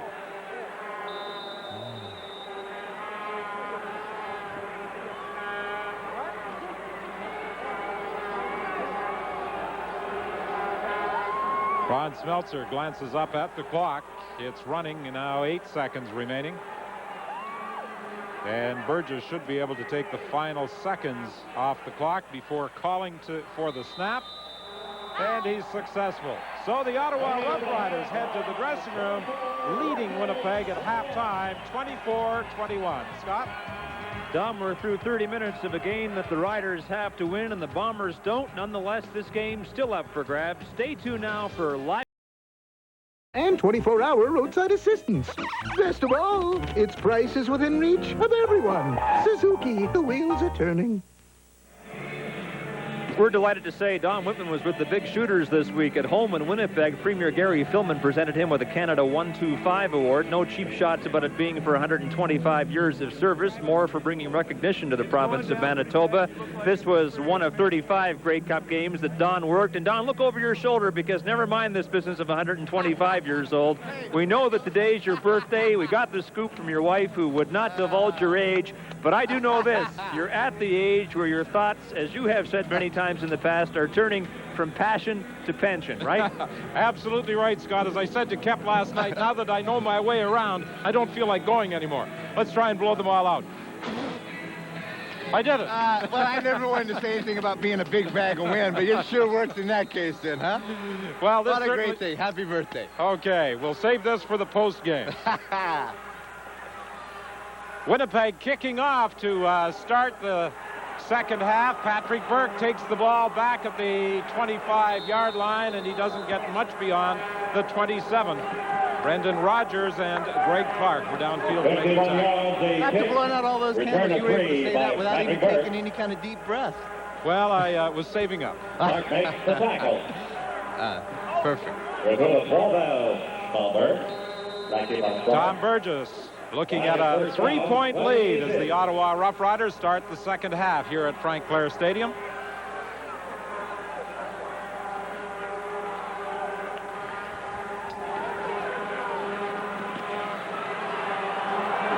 Oh, he's going to go down with Lewis getting through to drop Burgess back at the 15-yard line. Alfred Payton was also present. Urban Bowman last year took over the reins as head coach of the Winnipeg Blue Bombers when Cal Murphy went to London, Ontario for heart transplant surgery. And I think Urban, when he looks at the statistics of the first half and sees 310 net yards, might be wondering why the Blue Bombers aren't leading, but he just has to look at those 5 turnovers and he'll get an answer. 5 turnovers, 4 interceptions. Again, very uncharacteristic of this Winnipeg team. Jock Climby is hauled down at the 20-yard line, short of the first down. Good tackle by Greg Battle. Battle makes the tackle. Third down. Good play down in the trenches here. Chris Giaskis in at the center spot. This is his second game, doing an excellent job on Stan Mikowas, the big, powerful nose tackle of Winnipeg. And the Riders, thank you. So the Bombers are going to get the ball back in pretty good field position. Ottawa actually won the toss to start the game, but they deferred their choice to the second half. So they're looking to have the wind at their back later in the ball game. Kim Phillips on this punt return takes the ball to the 43-yard line. Mike Graybill took the feet out from underneath him. Well, as I said earlier, Matt Dunnigan, only 12 interceptions coming into the football game, 4 interceptions in the first half, but he still found time to hit Gerald Wilcox for 171 yards. And he's at 293 passing yards for the first half of today's ball game, despite those interceptions. Dunnigan is going to run. Burke is after him, and he dives inside the 35 to the 34. This is a young Matt Dunnigan that I remember coming into the Edmonton Eskimo camp a long time ago. He comes out there with authority and with confidence. When he breaks the containment, gets down the field, and he doesn't have the present mind sometimes to take the hook slide and go down the easy way. He wants to run over somebody. He's got the mentality of some of those linebackers that I remember. Second and about 1.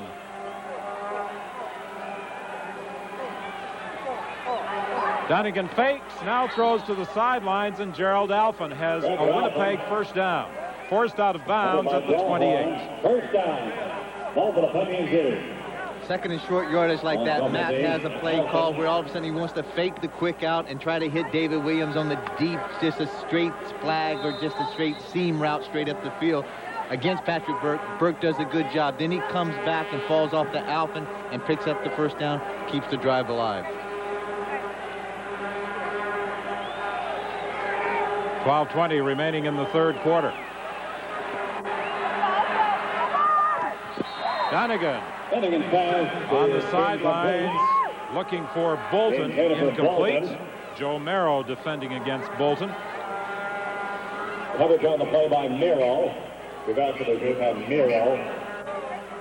And as he comes right out, Greg Stuman does an excellent job of getting up in Matt Donegan's face and creating that situation where he's got to stop and throw the ball very quickly, and that's why the ball is thrown off target somewhat.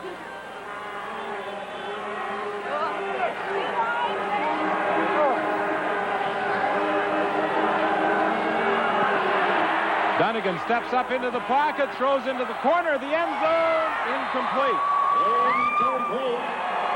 In and out of the hands of Nathaniel Bolton. Patrick Burke walks over and says, look, I gave you a chance. You blew the shot here on this one. Matt Donegan does an excellent job of standing him up in the pocket right at the last minute, gets away for some pressure, and here's the play right at the end. The ball hits him right in the hands. It's a tough catch. Ottawa got away with one right there. A 35-yard field goal attempt by Troy Westwood. And it's good. With 11:39 remaining in the third quarter, the ball game is tied. 24. Getting to be that time of year again. You know, keeping the outside outside and keeping the inside from going outside. For energy savings, there's no place like Home Hardware. On one side, you got warm, friendly advice. Hey, Petra, nice window. On the other side, you always get a great price. Get the Intermatic 24-hour automatic outdoor timer for just $23.99. Inside or outside, the folks at home are always on your side. Home Hardware, home of the handyman.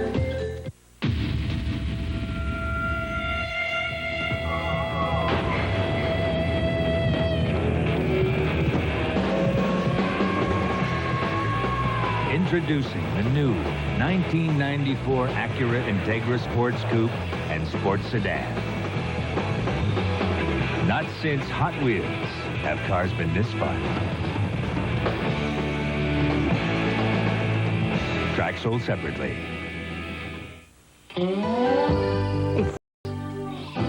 Where A is for always fresh.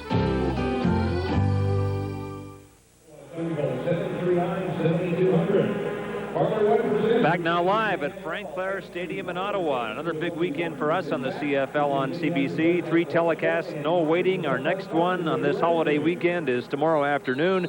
Saskatchewan at Calgary with the Riders jockeying for home field advantage in the playoffs. And then on Monday afternoon, we'll be in Hamilton. Of course, the Argonauts are cheering heartily, Don, for the Bombers to win this one, because if the Riders lose, the Argos will have a chance to go 2 up on the Riders in the fight for the playoff spot in the East. Yes, the battle for the playoff positions behind Winnipeg in the East could be most interesting. And the fight for second place in the West is a dandy. Alfred Payton with his 17th quarterback sack of the year. And that ties him with O.J. Brigance in that department. Well, this is exactly what he wanted to do. This was a motivating factor coming into this game. You got to block this guy. You got to get a helmet right up into his chest and be able to square him up and move him out of there. If not, you give him the kind of leeway that we just saw on that screen. He's going to make the sack. Burgess has to know he's got to get rid of these balls a little quicker because he's not having that time to throw the ball. Burgess is flushed out of the pocket. He'll try and run. He's forced out of bounds, well short of a first down. 35. Run out by Paul Randolph at the 35-yard line. First 2 series of plays that Burgess comes back out with, he's kind of gone completely converse to what he did in the first half. First half was quick openers, quick hot reads, and just dumping the ball off and getting it out of the hands and slowing up that Winnipeg defense. This time he's come out last 2 times. He sat back in the pocket, waited and waited and waited, and sooner or later, boom, that pressure's gotten up into his face and forced him to do those kind of things. Now it backs him up again and makes McAreedy have to kick from deep in his end. McAreedy's kick is mishandled. There's a penalty flag in the play, and this again could be a no-yards call against Ottawa. Joe Sardo comes up with the football after the 22-yard kick by McAreedy. Kim Phillips mishandled the football. No yards on the kicking team. 15-yard penalty on number 32. Will retain possession as a result of the no yards call. Scott? Well, Don, let's have a look at what happens when rookies don't take seriously their responsibility to bring the donuts to practice. Here in Ottawa yesterday, Patrick Burke-Fregat then swore at the veterans when they chastised him, so no laughing matter here. They taped him, and I mean taped him, and delivered him to center field in a shopping cart where he had some time to think about his next turn to bring the donuts. So you see, Don, the class system is alive and well in football. And you know what? Just because this is your birthday, at the end of this game, the crew's going to tape you good. I thought maybe you were going to personally help me down out of the press box. Right there. Not only did Burke, he's having a great game, but he still is a rookie in the fences. When he gets ready to make and bring the donuts to the point, the thing is he forgot to bring the donuts, but then he told the veterans to get rid of it.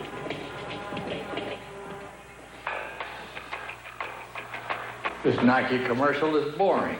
It's just Bo in a gym. I'd do that. Where are the dancing girls? Where's the singing? I miss the montage style of editing. It's just Bo in a gym. Only a Nike commercial in a barbershop would be more boring. Even Nike's not that dumb.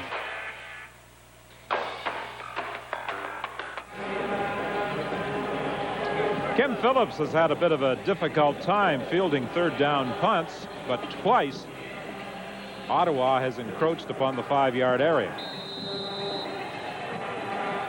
As he makes the contact with the ball, that's Ernie Strameyer that was inside the no-yard zone, and he gets called, so obviously Winnipeg retains possession. Matt Pierce takes the throw, and Pierce will have a gain of very close to 10. Stopped at the 32-yard line by Ryan Bonner. Well, it certainly has got something to do with Michael Richardson not being in there, that, as Scott alluded to earlier, that probably that knee is starting to tighten up and give him some problems, and Cal Murphy is going to rest him for the remainder of this game. At the 32, it is 2nd and 1, Winnipeg. Chris Johnstone, the ball carrier, has a first down. Good for a first down. Ball to the music. You know, Scott talked about the battle for a playoff position in the East involving Ottawa, Toronto, and Hamilton. The Ottawa Rough Riders have not hosted a playoff game since 1983. They haven't finished first since 1978. Obviously, they're not going to finish first this year because Matt Dunnigan and the Blue Bombers wrapped up the #1 spot in the East last week, but there is still a possibility they could host a playoff game. Too far, intended for Gerald Alphin in the end zone. He had maneuvered in behind Anthony Drawhorn, but Dunnigan threw it just a little too far. Over on the other side of the field, Gerald Wilcox was also in the end zone. Alphin wide open again. Matt Dunnigan not having a premier day of throwing the ball. Alphin does a real deep out and up.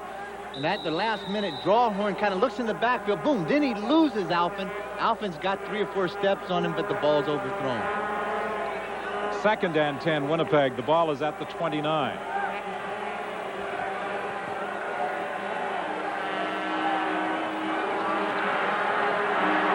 Dunnigan throws over the middle, incomplete. Intended for Gerald Wilcox, covered by Anthony Drawhorn. Never on the play by Drawhorn. Dunnigan now 13 for 33.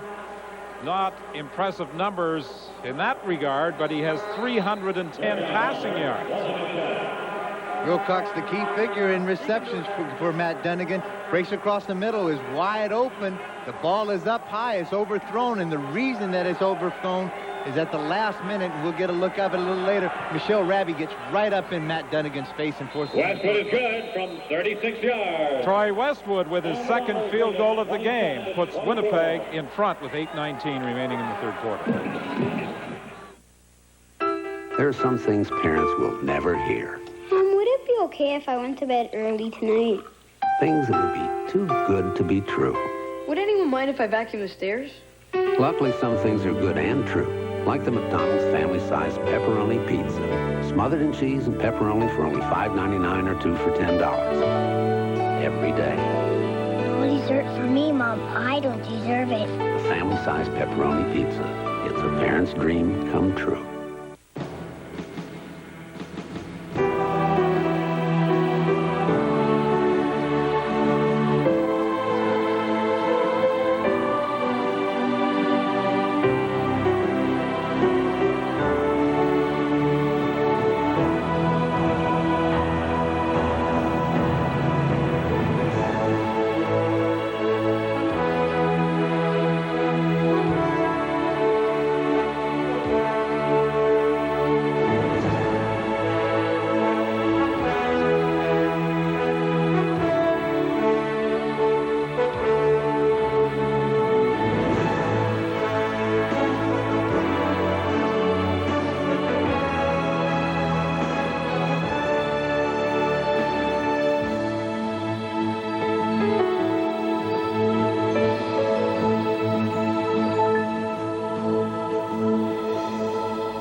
Get a good look at that defensive squad on the sideline, taking a look at the last series that took place. Now we get a look at why the ball was overthrown a bit. Right up the middle, here comes Michelle Lammy, number 63. Bang! Hits Matt right up underneath the chin. Matt's like a prize fighter. You got to get up quick. Now you got to talk to Angelo Snipes a little bit and say, Snipes is 10. You're going to see me all day long in your face. Matt says, bring it on, big guy. I'm going to be here. 1st and 10 from the 35. Darren Joseph, the ball carrier. He's brought down by Alfred Payton. Brought down by Alfred Payton. Joseph backing out Payton. No game. See, I just don't know how athletes can do it these days. They've got to be better. Not only does he play with incredible amount of aggressiveness, gets sacks, makes tackles, but then he has got the ability to be able to dance a little.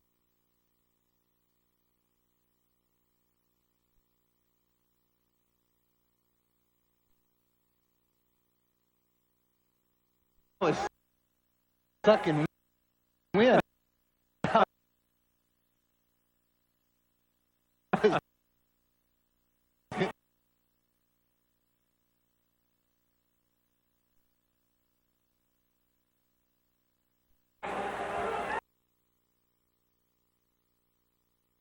Area the Rough Riders have struggled, second down conversions, and it won't work this time as Burgess goes to the sidelines looking for Creefo, but it was well over his head out of bounds. One of the things that they're having a lot of problems with those second down conversions, like you say, is that they're not very successful on their first down plays, and it puts them in second and long yardage a lot, and that allows the defenses to really do a lot of different things and give a lot of different looks for Tom Burgess. The Riders good on only 3 of 15 second down plays. Brendan Rodgers from this rush team has been right up in McElready's face a number of times. Let's see if he comes close again. Bolton fields the ball at the 44-yard line, but he goes back a long way trying to set something up, and he succeeds. He got it back up to the 50-yard line, but he had to go all the way across the field to turn it the other direction. A 7-yard run back after a 32-yard kick. Good setup. Bolton shows great speed. That specialty team, as far as the return team of Winnipeg, setting up the wall. And for the key thing for those return guys is a lot of times they have to give ground, and they give ground enough to be able to make the big sweep and get behind the wall and then pick up some additional yardage as Bolton did. From their 50. Winnipeg 1st and 10 from the 50, 6:55 remaining in the third quarter. Dunnigan has already thrown 33 times. Back in July, he put it in the air 52 times. Trying to find Gerald Wilcox just beyond his reach. Incomplete. Ball can't be an intention to Wilcox. Decision is set. Again, Matt Dunnigan took a shot from Ron Getz just as he released. Take a good look at this thing. Now, Matt's coming out there. He's seeing the receiver, but right out of the corner of his eyes, now he's got to duck because there comes Getz, going to hit him right up in the chops. He does a good job. This is a very, very aggressive Ottawa defense.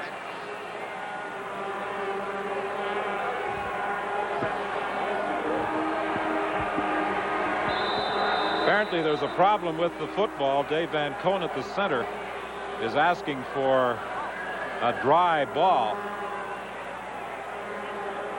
And I think there have been times this afternoon that the rain that fell on the artificial turf at Frank Clair Stadium has caused problems for those trying to center the ball, those trying to throw it, and also some people attempting to catch it.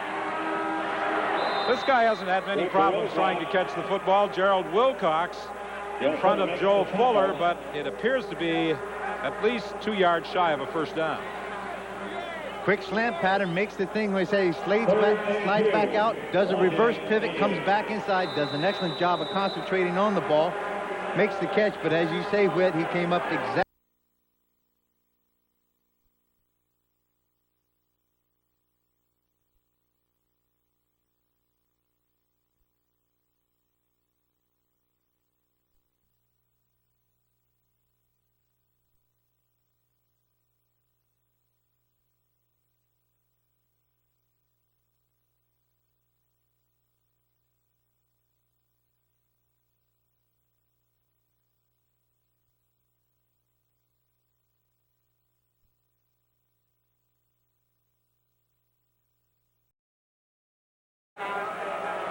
.5:11 remaining in the third quarter. Winnipeg 27, Ottawa 24. And this is going to be a time count violation. Time count violation. Number 13 on Ottawa. Time count violation against the... Burgess has had some problems with time count violations this year, perhaps none more costly than in the final couple of minutes last week against the Toronto Argonauts when they lost 17-16. Time count violations, that they will happen. It's part of being concentrating on the defense of what the other team's trying to do. You lose focus of the clock. But as you say, last week in the last 3 minutes, it was the loss of down that really killed him. For Stefan Jones, he can't hang on. Kim Phillips, I think, got a hand up and may have just deflected the football. On the play by Phillips.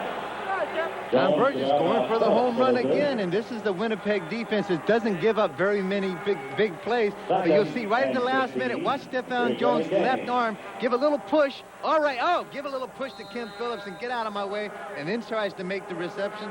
No call. 2nd and 15. The Riders are back at their 18-yard line.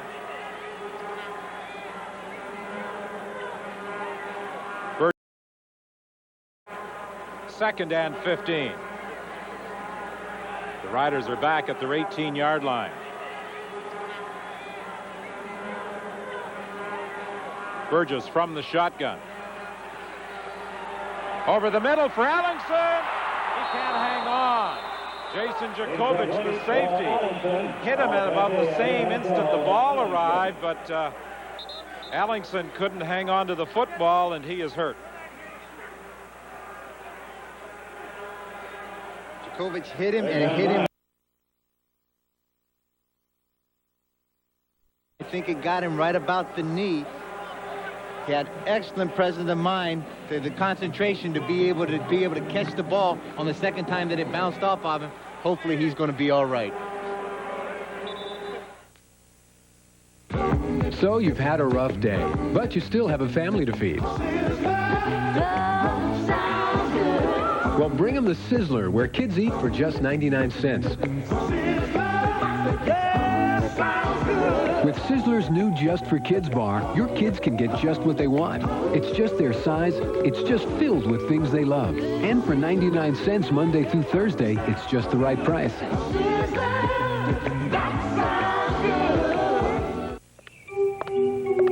Most Canadians are now registered on the federal voters list. But if you are an eligible voter and have not received your personally addressed card confirming your registration, you should act immediately to have your name added to the voters list. Don't delay. Contact the Elections Canada office in your riding.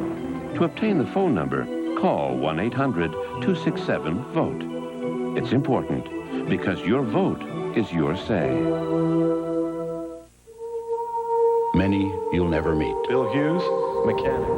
Some you may remember, or making a difference on your last trip. Lorna Fraser, flight attendant. But the one thing the over 17,000 men and women of Canadian Airlines have in common Kelly Shaw, maintenance. is the shared belief that you have the right to a choice of airline. Joe Harmon, welder. And they're doing everything they can to make sure you do.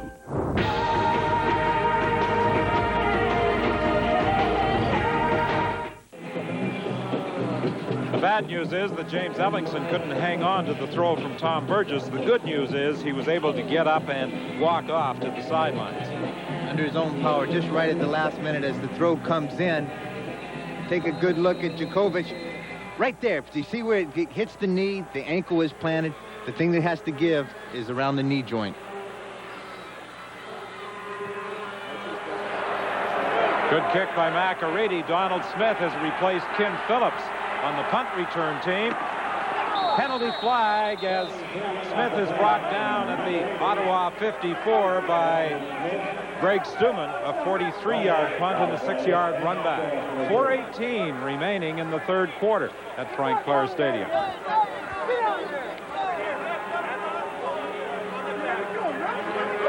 Could be some kind of objectionable conduct against Ottawa. Face mask. Number 48 on the kicking team. It's first down. David Benefield is guilty of the face mask call. So the Bombers will improve their field position. Right at the last minute, David Benefield coming in and getting that right hand up around the face mask.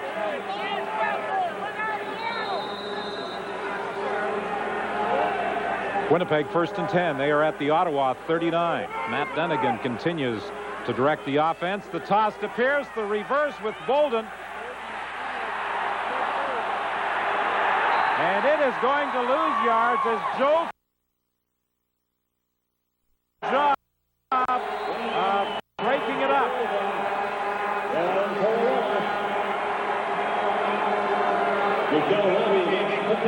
Michelle Raby came in to finish it off, but it was an excellent read by Joe Fuller to break it up. Absolutely. Pierce to Bolton, and then Fuller comes from his halfback position. Makes a good... But he disrupts the play, and then it allows the pursuit, Snipes and boys to come in and clean it up. 2nd and 21, back at the 50-yard line, inside toss. Intercepted by John Kropke. Pierce is after him. Pierce has got him. Interception number 5 off Matt Dunnigan. Go ahead, big guy. Big Kropke. Matt Dunnigan trying to set up that little dump screen to Chris Johnstone again, and Kropke having nothing to do with it. That's the 5th interception by Matt Dunnigan today. Right here is Chris Johnstone sliding in, and then Kropke's going to have nothing to do with it. Makes a great break on the ball, and he's off to the races. He's just patting Micking it right down the field. Matt Pierce comes in at the last minute. Well, a defensive lineman's dream, a pass interception, and John Kropke wears a big smile as he heads to the Ottawa bench, and the Rough Riders take over 1st and 10 at the Winnipeg 22. 3:08 remaining in the third quarter. Inside to Sean Daniels. Number 34 runs into number 34 wearing white for Winnipeg, Greg Battle. And the Winnipeg linebacker drives him down. What we got?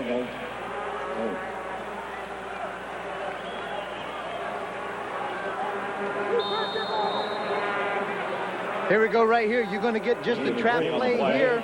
It's going to be an inside handoff, but this is the guy. This is Greg Battle right here. Watch him make the play as he reads it. He reads the trap, falls back inside, inside-out pursuit. Boom! Makes the good tackle. End zone for Stephan Jones and a touchdown.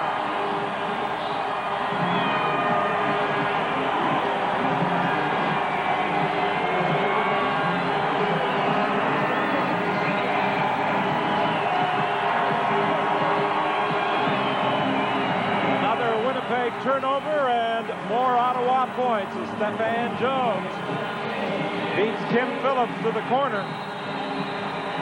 This is the way an offense and defensive teams are supposed to work together. The defense goes out there, creates those turnovers, then the offense goes out there and puts points on the board.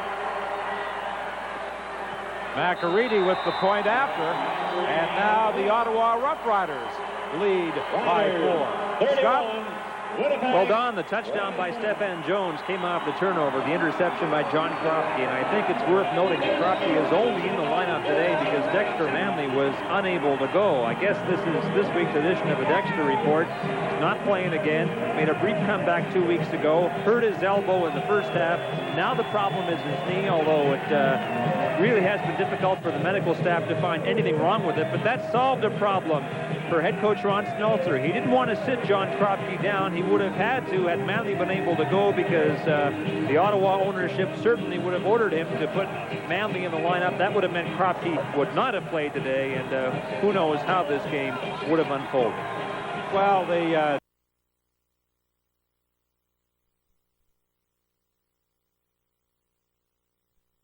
the coaching staff and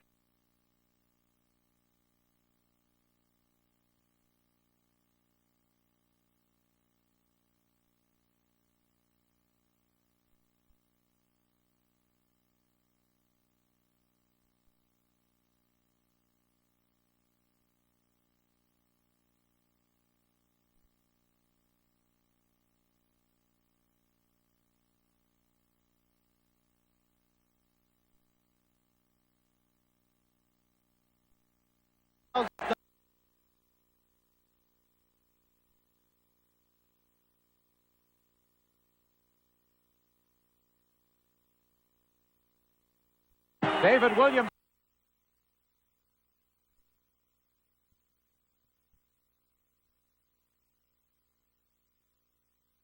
to a Winnipeg first down.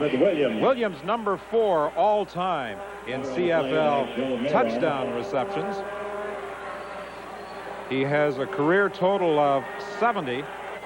Brian Kelly 97, Tom Scott 88, and Terry Evanson 80. The only players ahead of David Williams. Williams again, who's got it? Merrow and Williams go up. Touchdown!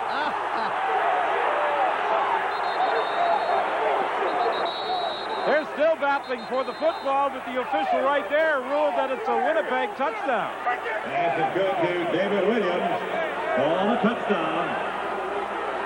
Bill Harcourt, the head linesman, called it a Winnipeg touchdown.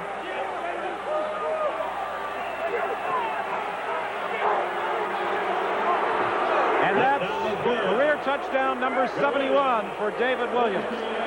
It's tough enough when you got to go out there and you got to battle the Winnipeg Blue Bombers, but when you got a couple of guys in those zebra shirts that you may be not on your side, and you get the odd call, it's tough. We can get a good look at it maybe after the next play, after the kick, and we'll see if we'll make the call for ourselves up top. Well, Merrow thought he had taken the ball away from Williams, but as they came down, the official ruled that it was in the possession of the receiver. Troy Westwood adds the point after with 1:11 remaining in the third quarter, and Winnipeg again has the lead. First angle, it's going to come right at you. David Williams, and the ball's thrown behind him. Joe Merrow is underneath it. You make the call, Kep. Here it is from another angle. David Williams comes over the top and really does fight for the ball. You call it tie goes to the runner. Who gets the ball on this? I'm glad I don't have one of those striped shirts on today then. Oh, that was a tough call, and Brian Bonner didn't like the verdict. Well, the thing is, I'd rather see the guy make the call either right or wrong than not make a call at all. You know, some guys like to sit on the fence post, but the guy was very profound in making the call, and he's going to stick by it. Ottawa has to live with it, and they got to come up and make a big play, get back in this ball game.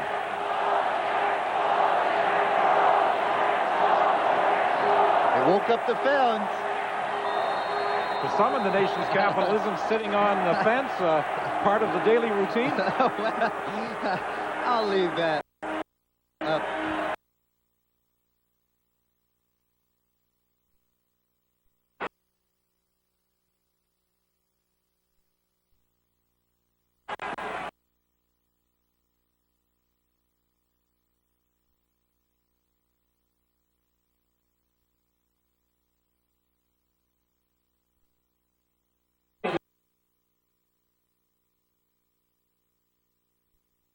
30.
Down Ottawa.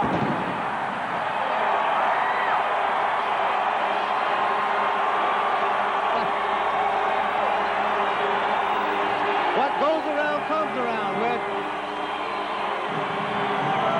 And Jock Climbey now has 1,000 yards for the season.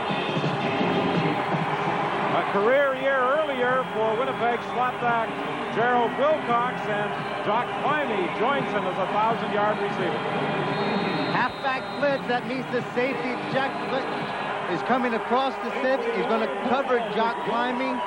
Djokovic doesn't have a chance to get there in time.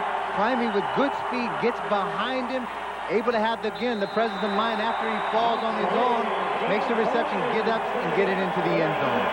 Pretty good production for Tom Burgess on his last 2 possessions. He's throwing touchdowns. First to Stephan Jones, and this one to Jock Climbey. Well, he's at least holding true to the colors, and we didn't think he was a very patient quarterback, but certainly after a big play or you get a turmoil like a big penalty, you want to come out there and take advantage that maybe that defensive team is thinking more about the penalty, and they're griping and moaning a little bit about that. Then you come back and you take it advantage, and you see a very happy Burgess right there. Tom Burgess has Ottawa leading 38-34 with 35 seconds remaining in the third quarter. Not a big crowd today, 18,486 at Frank Blair Stadium. But they have been treated to a wide open football game. This is a team that's been here before. The last time they met, that Ottawa team played a great game for 59 minutes and 55 seconds. Donald Smith set up the last Winnipeg touchdown, and he's going to find a hole up the middle again, but it was closed off just in time by Ron Getz.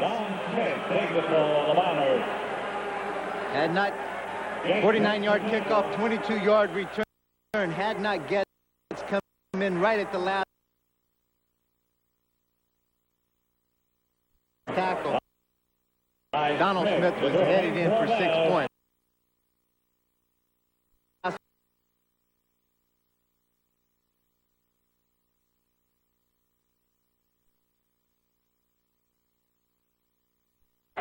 Or that Ottawa defense.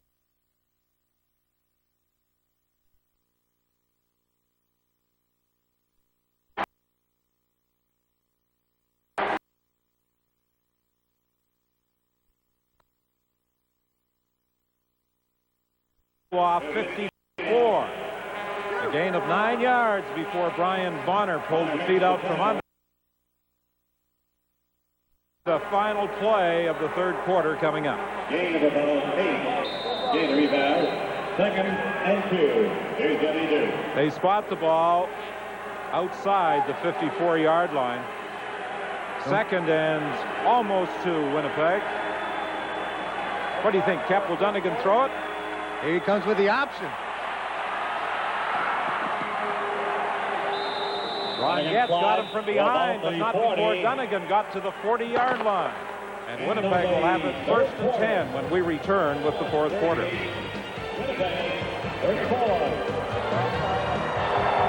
right, it's time for the fourth quarter stretch. Let's get up to number 18.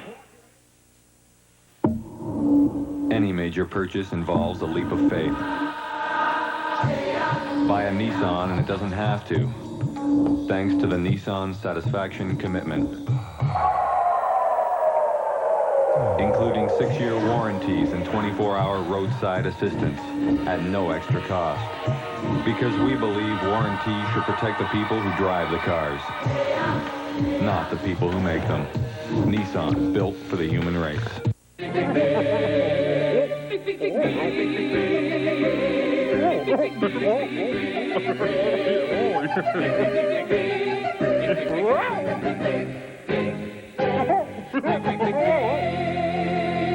The next 649 jackpot is estimated at a colossal $5.2 million.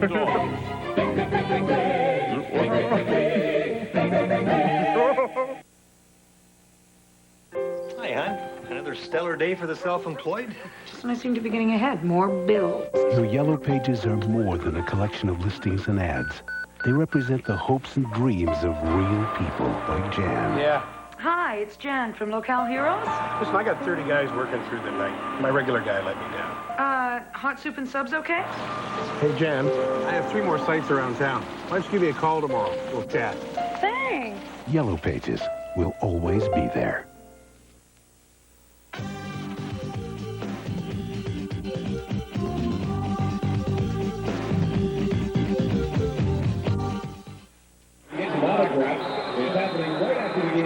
Well, the way they're scoring touchdowns in this game in the third quarter, kept 3 within a minute and 35-second span, they could rack up a lot of points before the final quarter is over.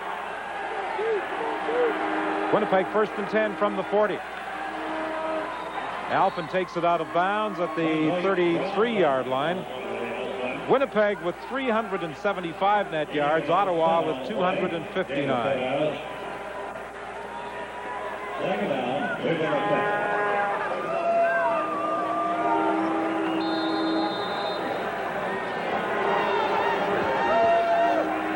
Winnipeg 2nd and 3. The ball is at the Ottawa 33. The Riders lead it 38-34.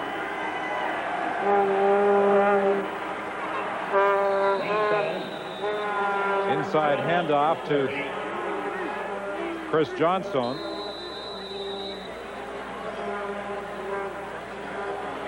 Good play there that they set up where Matt Dunnigan came out on the previous play and ran the counter option and kept it for the first down right before the end of the third quarter. Now he comes out and he counters out and gives it to Chris Johnstone inside. Obviously, with Mike Richardson out of that backfield and having Matt Pierce in there, it does nullify a little bit of their running game. However, Johnson does get the first down at the 30-yard line.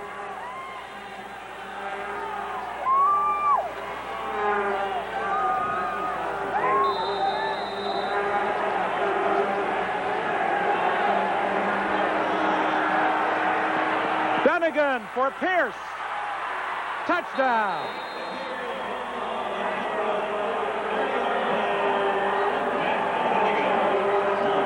A 30-yard touchdown pass. The two Matts, Dunnigan and Pierce, combining for the major score. Well, what they may lose in the rushing game, they may make up with Matt Pierce in the receiving game. Angelo Snipes squats here on the sense. He's got a one-on-one coverage with Pierce, and he misses the jam. It's a real soft kind of jam, and all he does when he pushes Matt Pierce, he pushes him away from Angelo Snipes and down the field, and then all of a sudden Matt Dunnigan sees the matchup that he wants, linebacker against running back, and he gives the ball to Matt Pierce for 6. Troy Westwood adds the point after, and Winnipeg again has a 3-point lead. Well, you talked about Matt Pierce in to replace Richardson, and perhaps the Winnipeg rushing game is suffering a bit, but their passing game isn't having many difficulties as he takes it into the end zone for Dunnigan's 4th touchdown throw of the day. Well, this is the kind of experienced veteran that Matt Dunnigan is. All of a sudden, he takes a good look when he comes up to the line of scrimmage, surveys that defense, and all of a sudden there's a key there that he sees something that twigs his mind, and he audibles or calls him the play that he wants to go to, and there's Matt Pierce that he makes it for a big 6 points. Matt Dunnigan now has 34 touchdown passes on the season. He's just one shy of Tom Clement's Winnipeg club record of 35, set in 1987. The lead this afternoon has changed hands 6 times. Winnipeg leading now 41-38. Westwood slipped on the kickoff, but still got the ball away to Walter Stanley. Stanley tried to cut back inside and returned it to the 45. Greg Clark was there to make the tackle. A 20-yard return. The return is 23 by Stanley. Winnipeg jumped into a quick 14-0 lead. Ottawa came back, and Ottawa outscored the Blue Bombers 17-7 in the second quarter. Winnipeg with the only points thus far of the fourth quarter, leading by 3. When we came to the park today, I would think this would be just a battle defensively with one of the really low-scoring games. Stephan Jones has it deflected away by Kim Phillips, who recovered just in the nick of time. There we got a quick little glimpse of number 26 breathing a sigh of relief because that panic speed set in, and when he had to go to a second warp, he was able to get the right hand up right at the last minute because Stephan Jones has him beat by about 3 or 4 steps. He picks up the ball right at the last minute and able to get the hand out. Excellent job by Kim Phillips. I suppose we shouldn't be surprised by the 79 points these two teams have racked up. Last year, in the Thanksgiving weekend battle, Winnipeg won 49-47 here at Frank Blair Stadium, then known as Lansdowne Park. The Burgess pass intended for Stanley is incomplete, and the Rough Riders send out Ray McAreedy and the punting unit.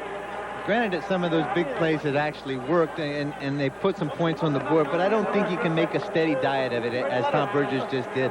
Again, I've never been a quarterback. I don't know that fact. But I think the sense is when he got in there, he had to be a little more patient, be able to go out there, be able to march the ball down the field, pick up a couple of first downs. 1st and 10, he gets nothing. And he puts him in the 2nd and 10 situation. McAreedy didn't get a good kick away. Bolton fields it. Bolton isn't going to go anywhere. And Winnipeg will scrimmage at the 40-yard line when we return with 12:45 remaining in the game.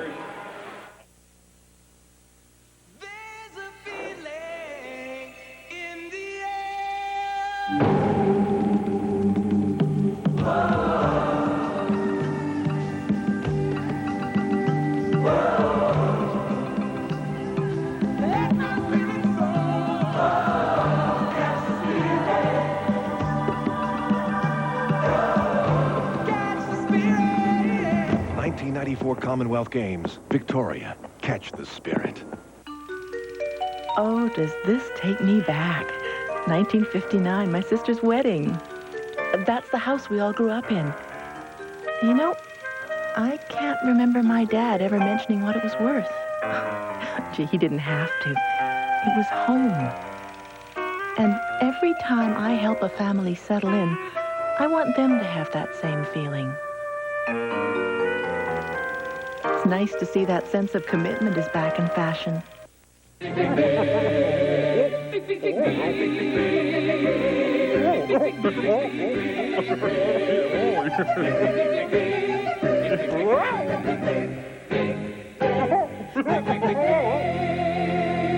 The next 649 jackpot is estimated at a colossal $5.2 million.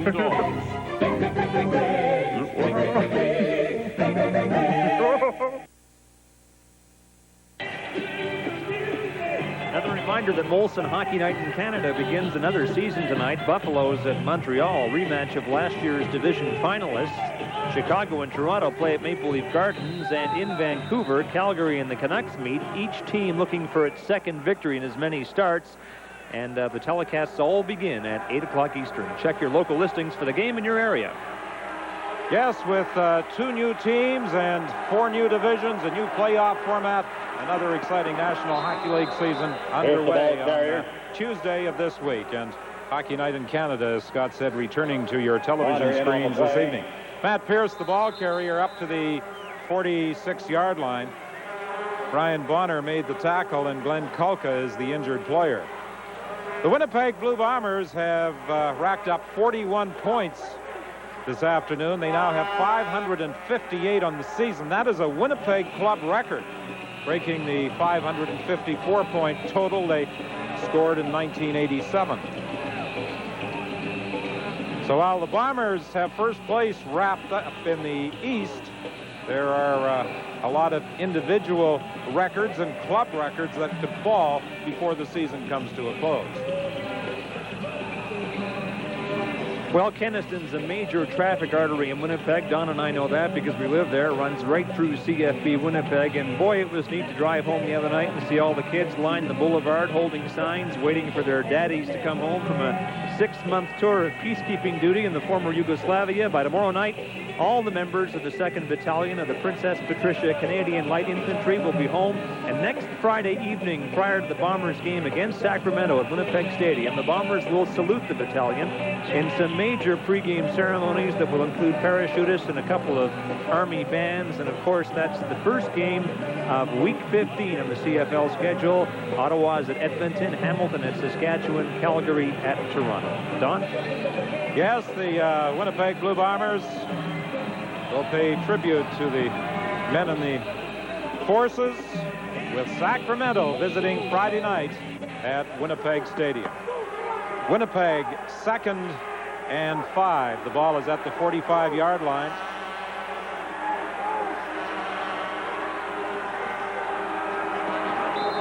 Johnstone had to get beyond the 50. I think it's close enough that Cal Murphy will go for it on 3rd down.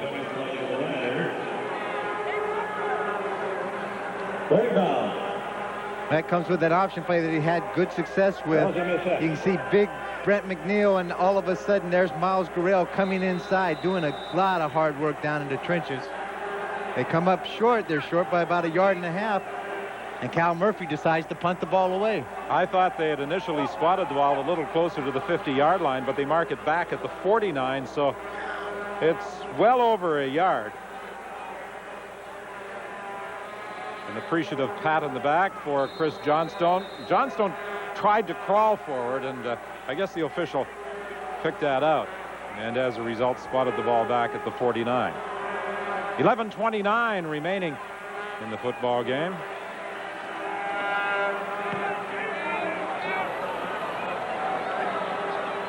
Stanley back to the 17.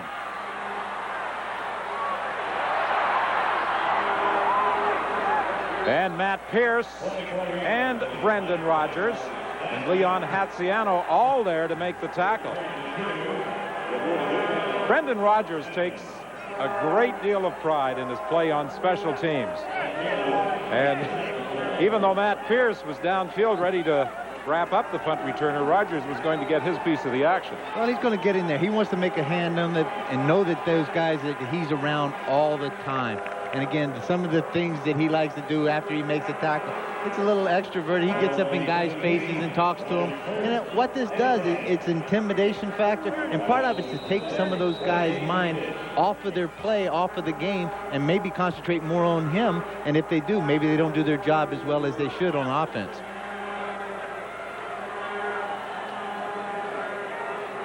First and 10. The ball is at the 17. Burgess lost the exchange from center, managed to get it back and throws to Joseph.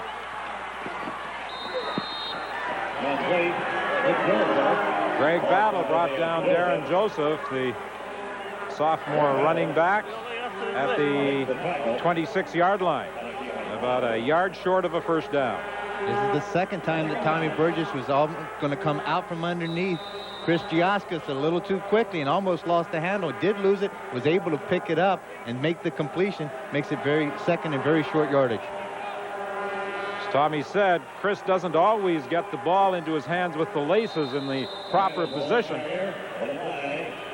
A penalty flag on the play. Sean Daniels, the ball carrier. The initial indication from members of Winnipeg's defensive unit is that it's a holding call against Ottawa. Let's see if they're right. Holding. Number 58 on the offense. Second down repeated. Chris Giauskas, the center, guilty of holding.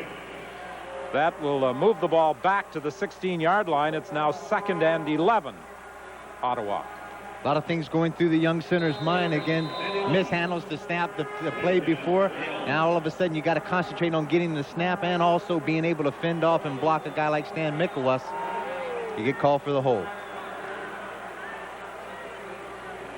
Burgess operating from the shotgun is down by Lewis. Just as he was getting set to cock his arm, big Lloyd Lewis jumped up in his face. You think of getting in a shotgun position, you're going to buy a little extra time, but you still have to get rid of this ball very quickly. Lloyd Lewis does a good inside move on Bruce Beaton, the right tackle, and then he just hits Tom Burgess right up in the face. Backs Ottawa up, makes McAreedy have to kick from his own end zone. Look for this defense to get after him right away because he has not been kicking the ball very well today. Ron Smeltzer knows he has an inexperienced offensive line, and he felt that some of his players might have problems with Winnipeg's tough defensive unit today. McAreedy's punt from the end zone is taken by Smith at the 45. And he's dropped immediately by Dean Noel, a 37-yard punt. Winnipeg will be 1st and 10 when we come back. Subway's steak and cheese sub is not only delicious, it's easy to eat anywhere. To prove that fact, I'm going to eat my dinner here at the rodeo. No one's ridden rocket launcher for more than 8 seconds, so I'll have to eat fast, but you'll want to take your time to really savor tender steak and cheese on our fresh baked bread. One bite and you'll agree. Subway makes great steak! Now, when you buy one steak and cheese sub with a medium soft drink, you can get a regular 6-inch sub for just 99 cents at Subway. Well, at least I get a meal on this flight. Out on the roof, when this whole world starts getting me down, and people are just too much for me to face. I climb way up to the top of the stairs, and all my cares just drift right into space. I get away from the hustling crowd and all that rat race noise down in the street. On the roof, the only place I know. Fly New Club World, and your mind goes free. So let's go up on the roof. New Club World, being introduced throughout this year. At the beginning of the telecast today, we talked about motivation. Looks like Ron Smeltzer and Cal Murphy have both done a good job of motivating their teams. Matt Dunnigan just headed onto the field to lead the Bomber offense in this drive. Had a conversation with Cal Murphy before he headed out, and basically the treatment of it was, hey, you've thrown 5 interceptions, but we're still in this game, and now you got a chance to put it away. And that's how Dunnigan feels, Don, as he leads his team. 4 touchdown passes, 5 interceptions, and another. No, they rule no catch. Gerald Wilcox was between Fuller and Remy Trudell, who's back in the ball game. I thought he had come down with the ball, but it slipped out of his grasp. It could have been definitely one of those turn out the lights, the party's over here. The showman of the day, Gerald Wilcox, right at the last minute. What an excellent effort. Has the ball in his hands right to the last minute as he starts to go down and just unable to be able to tuck it away. And Wilcox is hurt. Well, I think he's hurt just a little bit. He may be out of wind, or when he hits this turf out there, this turf really doesn't give anything. So he may have knocked the wind out of him a little bit. But as much running as he's been doing today, that's a well-deserved knee. When he came down, he may have landed on the football. 6 receptions for 179 yards for Gerald Wilcox and 2 touchdowns. He got his hands on it, tried to pull it in, and Fuller may have got a hand in there just to take it away from him as he was coming down. And right at the last minute, when he hits and turns and Fuller comes in and he gets the shoulder in on the chest area, Sure looks like he's very okay, and I'm sure there's nobody more that wants to be back in this game than Wilcox. So now the Bombers have to do some juggling of personnel. Dwayne Ford is going to come into the ball game. Matt Pierce is going to go to a slot back position. Dunnigan for David Williams at the 30-yard line. First down, Winnipeg. First down, all at David Williams. Not only did the Winnipeg Blue Bombers lock up first place last week with their 61-10 triumph over Hamilton, but the Bombers have a lot of rest time over the final few weeks of the season. I think they've only got like 3 games in the last 41 days or something like that, and it's going to be really tough for these guys to keep their edge and stay sharp, but I'm sure that Cal Murphy will work them hard enough and not allow that to happen. David Williams is the man that Dunnigan was looking for. He overthrew him. It will be 2nd and 10 from the 30. Now, the Bombers played just 3 times in 42 days leading up to the Eastern Division Final on November 21st. They play Sacramento on October 15th, and then their next game is on the 30th of October right here at Frank Clair Stadium. I don't make the schedules. I don't know anything about this. I'm a dumb old football player from before. But why did we have to play so many games in 6 or 7 days or in the early part of the season when you have this at the end of the season? Draw play with Chris Johnstone. Big hole to the 5-yard line. Miles Garrell out front leading the blocking. He just pushed Anthony Drawhorn out of the way. All he had to do, well, his right arm is as big as Anthony Drawhorn's whole body.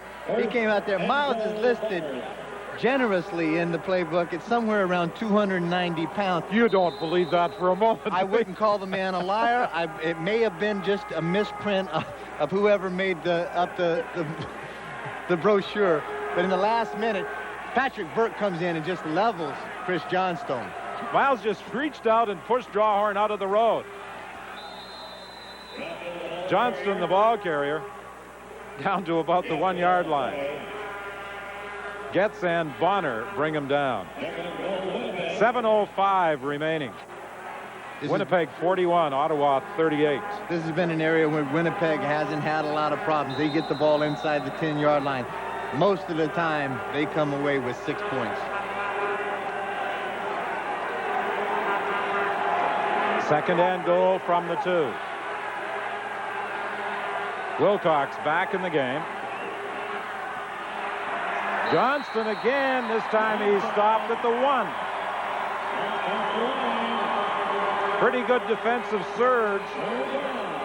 Kropke and Michelle Raby and Angelo Snipes all stopping Chris Johnstone at the 1.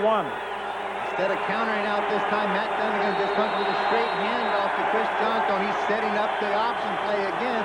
Maybe one of those plays where Matt Dunnigan was going to pull it out of Johnstone's hands, keep it to go in. But here's your big 3rd down play right now, Whit. Dunnigan keeps, touchdown. There it is. Matt ran it to the left-hand side. This time he came back, ran the same identical play to the right-hand side. But instead, he just gives him the feet of the ball, pulls it back out, turns it up, and gets it into the end zone for 6.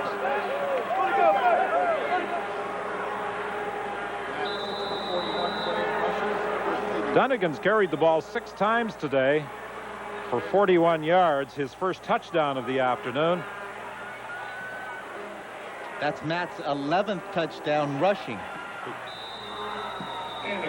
Troy Westwood adds the point after with 5:45 remaining. We'll be back with the Winnipeg kickoff.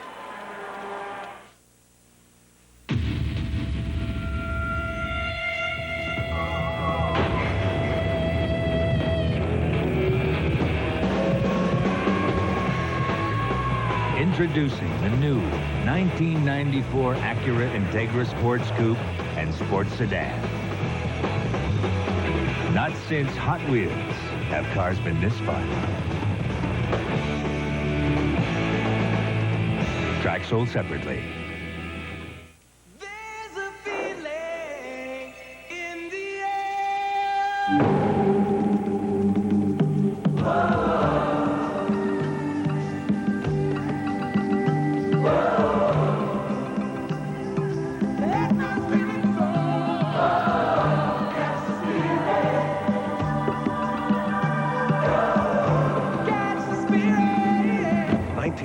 Commonwealth Games, Victoria, catch the spirit. Getting to be that time of year again. You know, keeping the outside outside and keeping the inside from going outside. For energy savings, there's no place like Home Hardware. On one side, you got warm, friendly advice. Hey, Petra, nice window. On the other side, you always get a great price. This Reynolds 6-foot aluminum stepladder is only $39.97. Inside or outside, the folks at home are always on your side. Home Hardware, home of the handyman. Matt Dunnigan's been helping to put points on the board on both sides. Not only did he score the touchdown himself, showing tremendous balance as he came to the outside, but the Ottawa Rough Riders have scored 28 of their 38 points off turnovers. Tell you what, I think I want a new heart. You see the way Cal Murphy operates? He's dancing, he's excited. It's great to see. And then Matt Dunnigan has a little word with a couple of guys over there saying, hey, now you come to the big league here, you with the guys that's in first place. Patrick Burke on the kickoff return, and he's brought down at the 42-yard line. Jason Jakovich made the tackle, a 26-yard return. You know, on the 19th of September, Toronto beat Winnipeg 35-26 as we take a look at how the touchdowns have been scored in today's game. And since then, the Blue Bombers have exploded. They have now scored 161 points in 3 games. If you see that, there's Winnipeg with 75, 55, and 30 yards. Ottawa 49, 38, and 20. These are not possession drive kind of offenses. These are big plays, and those have been the ones that have actually tried to kill and help both sides.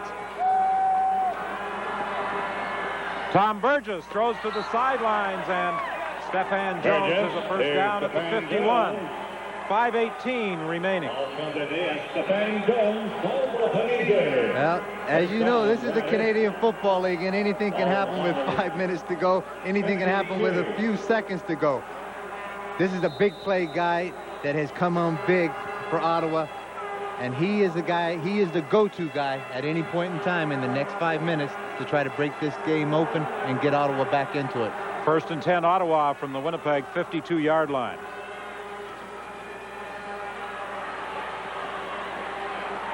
Burgess to the go-to guy, Stephan Jones. Another Ottawa first down. There are guys that just sometimes they crumble under the pressure and they just do not perform well. This is a player that anytime he wants the ball. If there's a big play to be had, come to me, I want it. He's like the Michael Jordan in basketball. If there's something to be made, the big shot to be made, get the ball into his hands and let him work with it. 6 receptions for 97 yards and a touchdown today for Stephan Jones. 1st and 10 Ottawa. The ball is at the Winnipeg 38.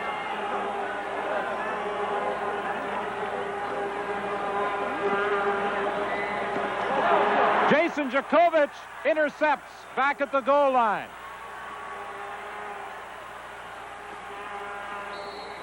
Winnipeg takes over at the 18-yard line as the free safety. Jason Jakovich dropping back. Picks off the errant Burgess throw. It was well over the head of the intended receiver and playing center field. Jakovich has an interception. Burgess got to be definitely disappointed with the way he threw that ball. The inside slide on that side was climby, I believe, and then all of a sudden, right at the last minute, there's some contact downfield with Donald Smith, who gave him a big bump and didn't allow him to get to the ball at all. And Jakovich is right there, makes the ball, makes a good reception, then gets it back upfield. Jason Jakovich with his second interception of the season with 4:11 remaining in the football game. Winnipeg 1st and 10, penalty flag in the play. The handoff to Pierce out to the 22. Flag on the play.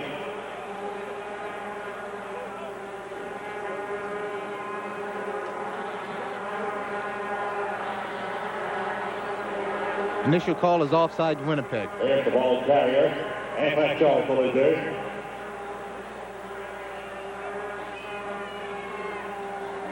Probably declined the penalty. Number 86 on the offense. That penalty's declined. It's 2nd down. Bombers outside. Decline. It will be 2nd and 7. Winnipeg. The ball is at the 22. That was Gerald Alpha trying to get a run at the line of scrimmage. He just timed the snap count. so he can get downfield into his pass route sooner.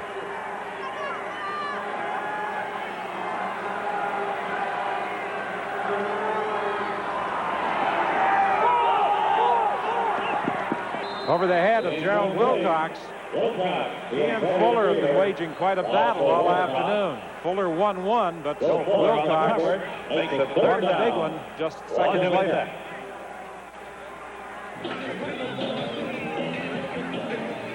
Battle that we've been looking at all game long. Both have had successes. In this case, Joe Fuller is able to create enough defense, force Matt Dunnigan to throw the ball a little deep and wide. And Gerald Wilcox just can't get there. You know, it's amazing the number of points the Winnipeg Blue Bombers have racked up in their last 3 games. 161 points after they got the wake-up call, as Cal Murphy referred to it, at Skydome in Toronto, losing to the Toronto Argonauts on the 19th of September.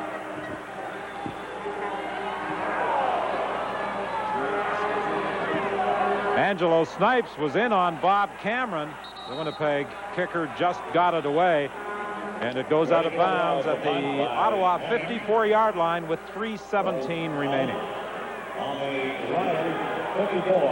Coming in, I'm sure that Tom Burgess has had some conversations with his offensive coordinators and also head coach Ron Smelter as far as what he's got to work. He's got to be, he really does have to be patient at this point in time, because Winnipeg is certainly going to play a really soft defense in the sense of not giving up the big home run ball.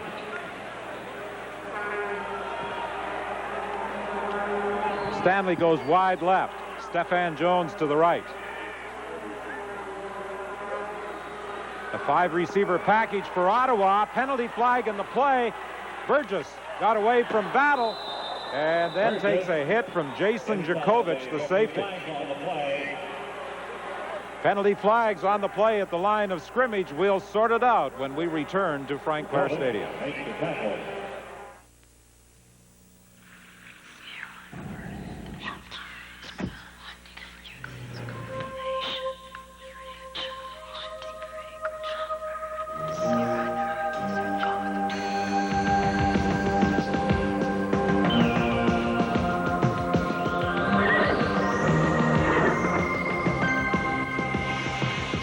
Aspen Cologne for men.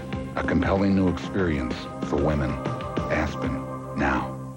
We just had a call from a listener about a problem on Highway 1, and I can see we have traffic pretty much at a standstill. All right, the eye in the sky, seeing everything. I got a listener on the line who may let us know what's going on. Hello? Hi. Hi, who's on my phone? Kirsten. Hi, Kirsten. I understand you're on Highway 1 right now. Can you tell us what's going on? Yeah, some concrete blocks fell off the back of a truck, and they're too heavy to drag off the road. Oh, you listen to us because we listen to you. CKNW 98, BC's most listened to and talked to radio station. Any major purchase involves a leap of faith. Buy a Nissan and it doesn't have to, thanks to the Nissan Satisfaction Commitment. Including 6-year warranties and 24-hour roadside assistance at no extra cost. Because we believe warranties should protect the people who drive the cars, not the people who make them. Nissan, built for the human race. As Dan said earlier, anything is possible in the CFL in the final minutes of a football game. Dave Ritchie and the BC Lions discovered that last night as the Sacramento goal liners scored 2 touchdowns in the final 45 seconds. Number 53 on the offense. It's first down, repeated. The holding call against Denny Chronopoulos takes the ball back to the 44-yard line. It's now 1st and 20, Ottawa.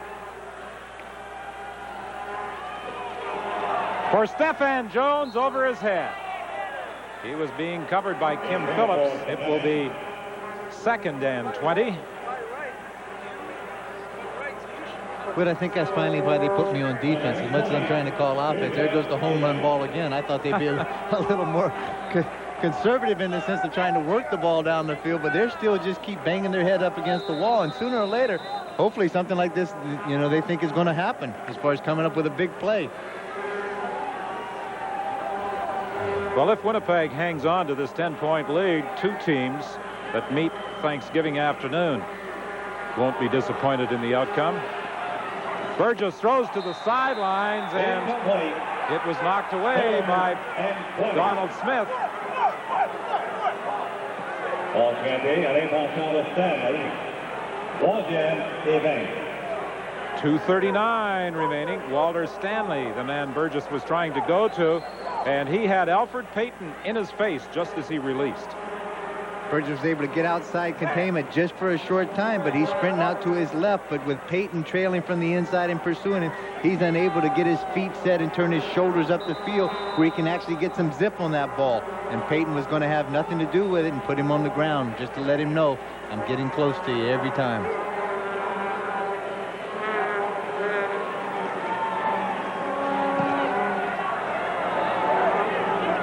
Smith waits for it at the 28.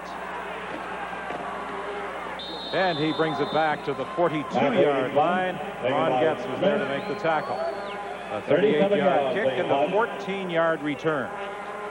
Well, there were some people who were concerned as to whether or not the Blue Bombers, with first place all wrapped up, would continue to employ their first stringers. Cal Murphy's been going with the #1 team the entire way. Well, I think you have to in this case, because it certainly, when it started off 14-0, it looked like maybe Winnipeg was going to blow Ottawa out. Ottawa was the only people that didn't believe that. They got in there and they battled back, and it's created a situation where Winnipeg has had to play their first teamers and not able to let anybody rest. Wilcox, the player that Dunnigan was looking for, it will be 2nd and 10. I don't think motivation has been a problem at all for the Blue Bombers today. Not at all. I think not motivation, because all of a sudden they've had their hands full out there. That Ottawa has come to, they've buckled up and they're ready to go to the gang fight here. And they're going to take it right down. 2 minutes and 24 seconds left, and they're going to battle all the way to the very end of this. This 10 points is not insurmountable as far as an obstacle to overcome.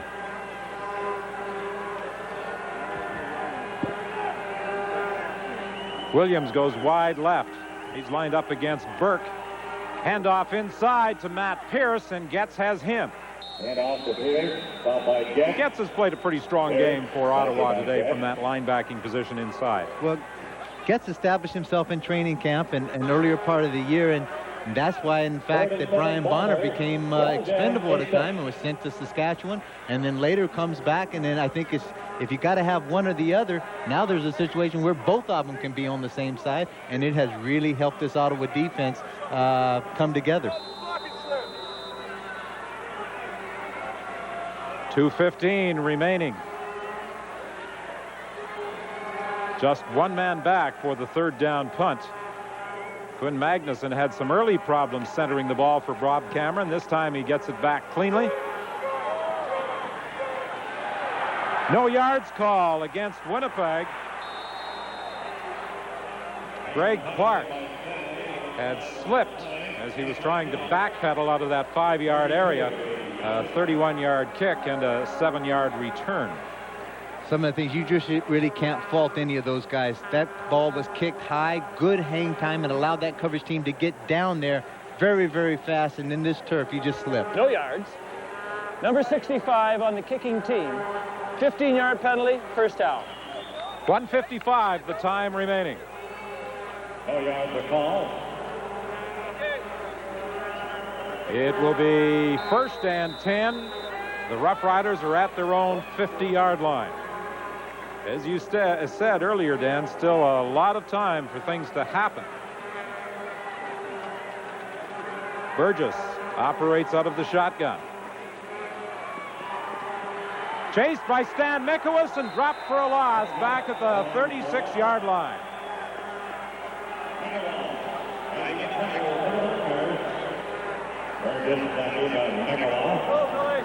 Well, it really has me baffled again with the kind of offense that Tommy Burgess is bringing to the line of scrimmage. Thinks he's going to get the big pass. He's got the shotgun formation, buying a lot of time. This is a Winnipeg defense that's going to get after you up front, and they're going to cover you in the back end. And he doesn't have a lot of time to try to throw that long pass.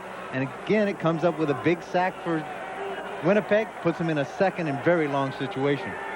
2nd and 23 back at the 36. Burgess for Jock Climby. No catch. Or has he got? They're going to give it a catch. Going to give it to him. The guys that are looking at it, they're trying to wave that off. That's the Winnipeg defenders. No. He didn't have it. It trapped it. The refs had to come in there. They're very slow at making that call, though, Whit.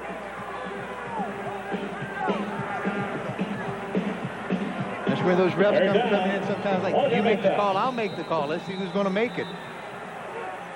It's 3rd and 1. And the Rough Riders are going to turn it over. I don't understand that call, Dan. 3rd and 1. I'm not sure whether Burgess realized that it was a 3rd down play. My impression right then is that after the catch, Tom Burgess actually thought he had a 1st down. And he came out there, and it was locked in his mind on a 1st down play on his ready sheet of what he was going to call, what he was going to take advantage of. And that is the 2nd time in very, very crucial situation that Tommy Burgess has lost complete focus of the ball game of where he was. The time count violation in Toronto, and then now this call. And I think it's safe to assume that Matt Dunnigan will now try and keep the ball on the ground and take as much time off the clock as possible. Mental errors can sometimes really hurt a team, and I think that was simply a case of Burgess not realizing it was 3rd down. At some point in time, as I said, you have to stay focused in this game, and when you're the leader out there and you're running this offense and everybody is just waiting on your bated breath as far as what you say, then you have to take control and be in control of everything, and Tom Burgess has lost it 2 weeks in a row. Well, Matt Dunnigan is going to keep the football and get to the 53 of Ottawa. Smeltzer wants a timeout with 52 seconds remaining. They got about 3rd and 6 here. They're going to force them in a punting situation. The clock won't start.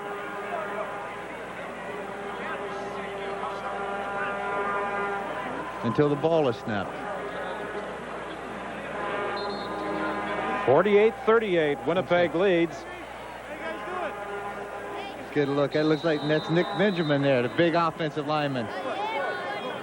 And Nick was here in Ottawa in the early part of his career, so he obviously it's a homecoming for him when he comes back in town.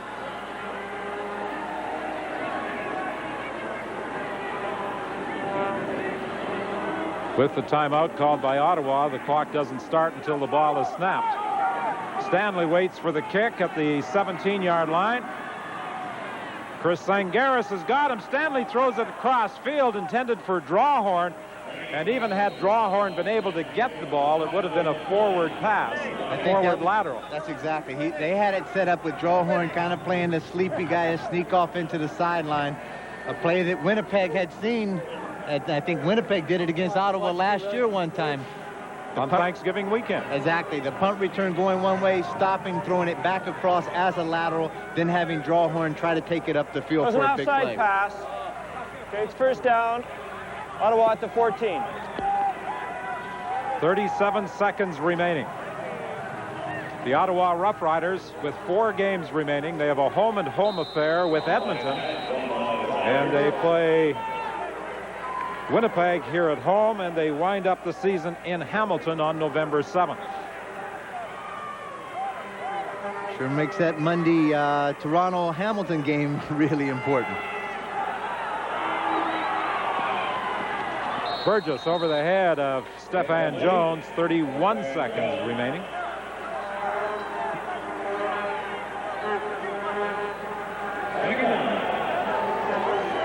Cal Murphy, 9 Grey Cup rings.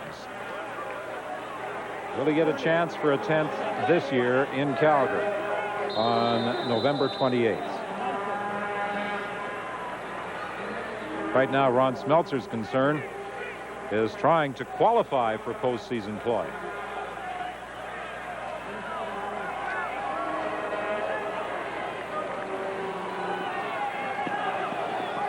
Pass complete to Jock Climby. He's got a 1st down at the 27-yard line. 25 seconds remaining. Last week, Ottawa, going to Skydome in Toronto, had an opportunity to all but wrap up a playoff position. They lost 17-16 to the Argos. 6 of their football games this year have been decided by a total of 11 points. Stephan Jones makes the catch, being watched by Kim Phillips. Jones will get a first down to the 42-yard line, but only 4 seconds remain. Winnipeg obviously just tremendously contented just to sit back in a prevent defense, force Ottawa to throw the ball up in front of them, let them stand up, catch the ball, run as much as they want because it's taking time off the clock, and then just make the tackle. This will be the final play of the football game. Ellingson laterals it to Stephan Jones, and Jones, trying to find some blocking help, gets back into the middle of the field and is brought down at the 35-yard line. And that will end the football game. The Winnipeg Blue Bombers defeat the Ottawa Rough Riders 48-38. Awesome offensive displays by the Blue Bombers in their last 3 outings. A total of 161 points.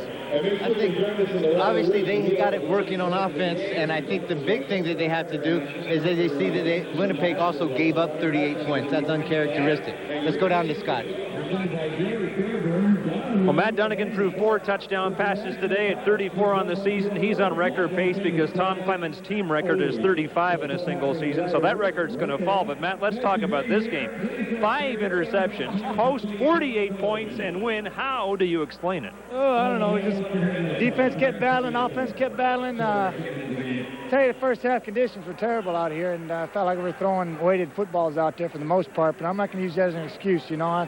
I threw 5 picks, and I had to battle back, and the team had to battle back, and I tipped my hat to my teammates. They came back hard, and I don't know how we did it. We came with a 10-point victory. 161 points now in 3 games. Where's this going to end? Oh, hopefully in a Grey Cup with a victory. You know, it's a situation where people are concerned about us losing our focus, but you know, we had 5 picks today. You know, there's a lot of room for improvement there.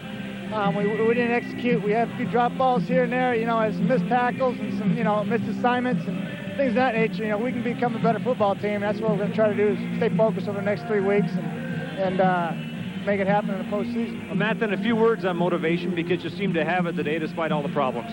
Well, Cal does a great job of doing that, and coaches get us ready, and it's just up to us to keep our focus and try to become the best football team possible so we can do well in the postseason. Okay, Matt, thanks for your time. Congratulations. Thanks a lot, Scott. All right, so the Bombers seem committed to winning even when they don't have to. Stay tuned. We'll return to Frank Clair Stadium.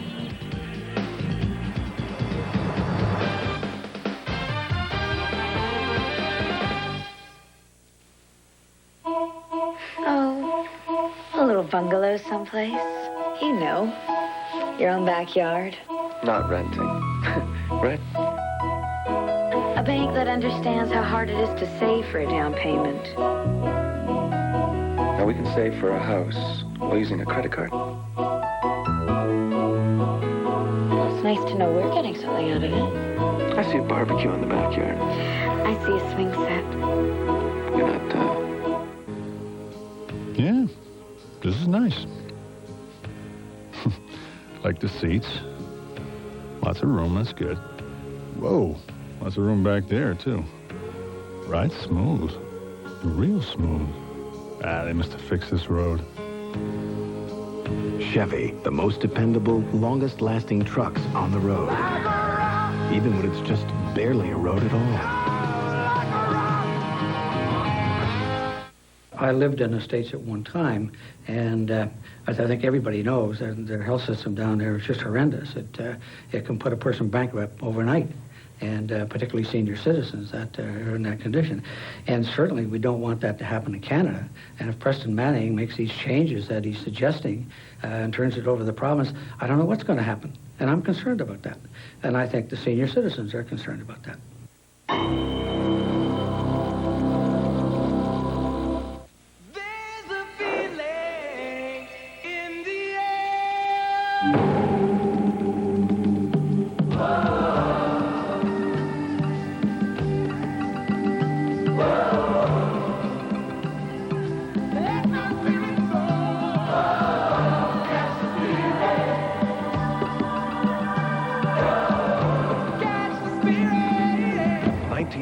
Commonwealth Games, Victoria. Catch the spirit.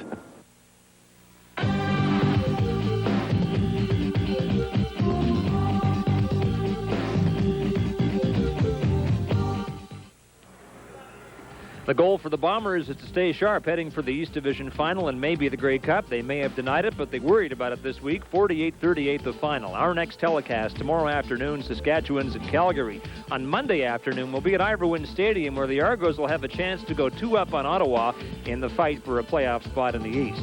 It's opening night tonight for Molson Hockey Night in Canada, Buffalo at Montreal, Chicago at Toronto, Calgary at Vancouver. Check the listings for the game in your area. They start at 8 Eastern. In Ottawa this afternoon, the Bombers, by far the class of the East, pad their numbers at the expense of the Riders. Thanks for watching, and so long from the nation's capital.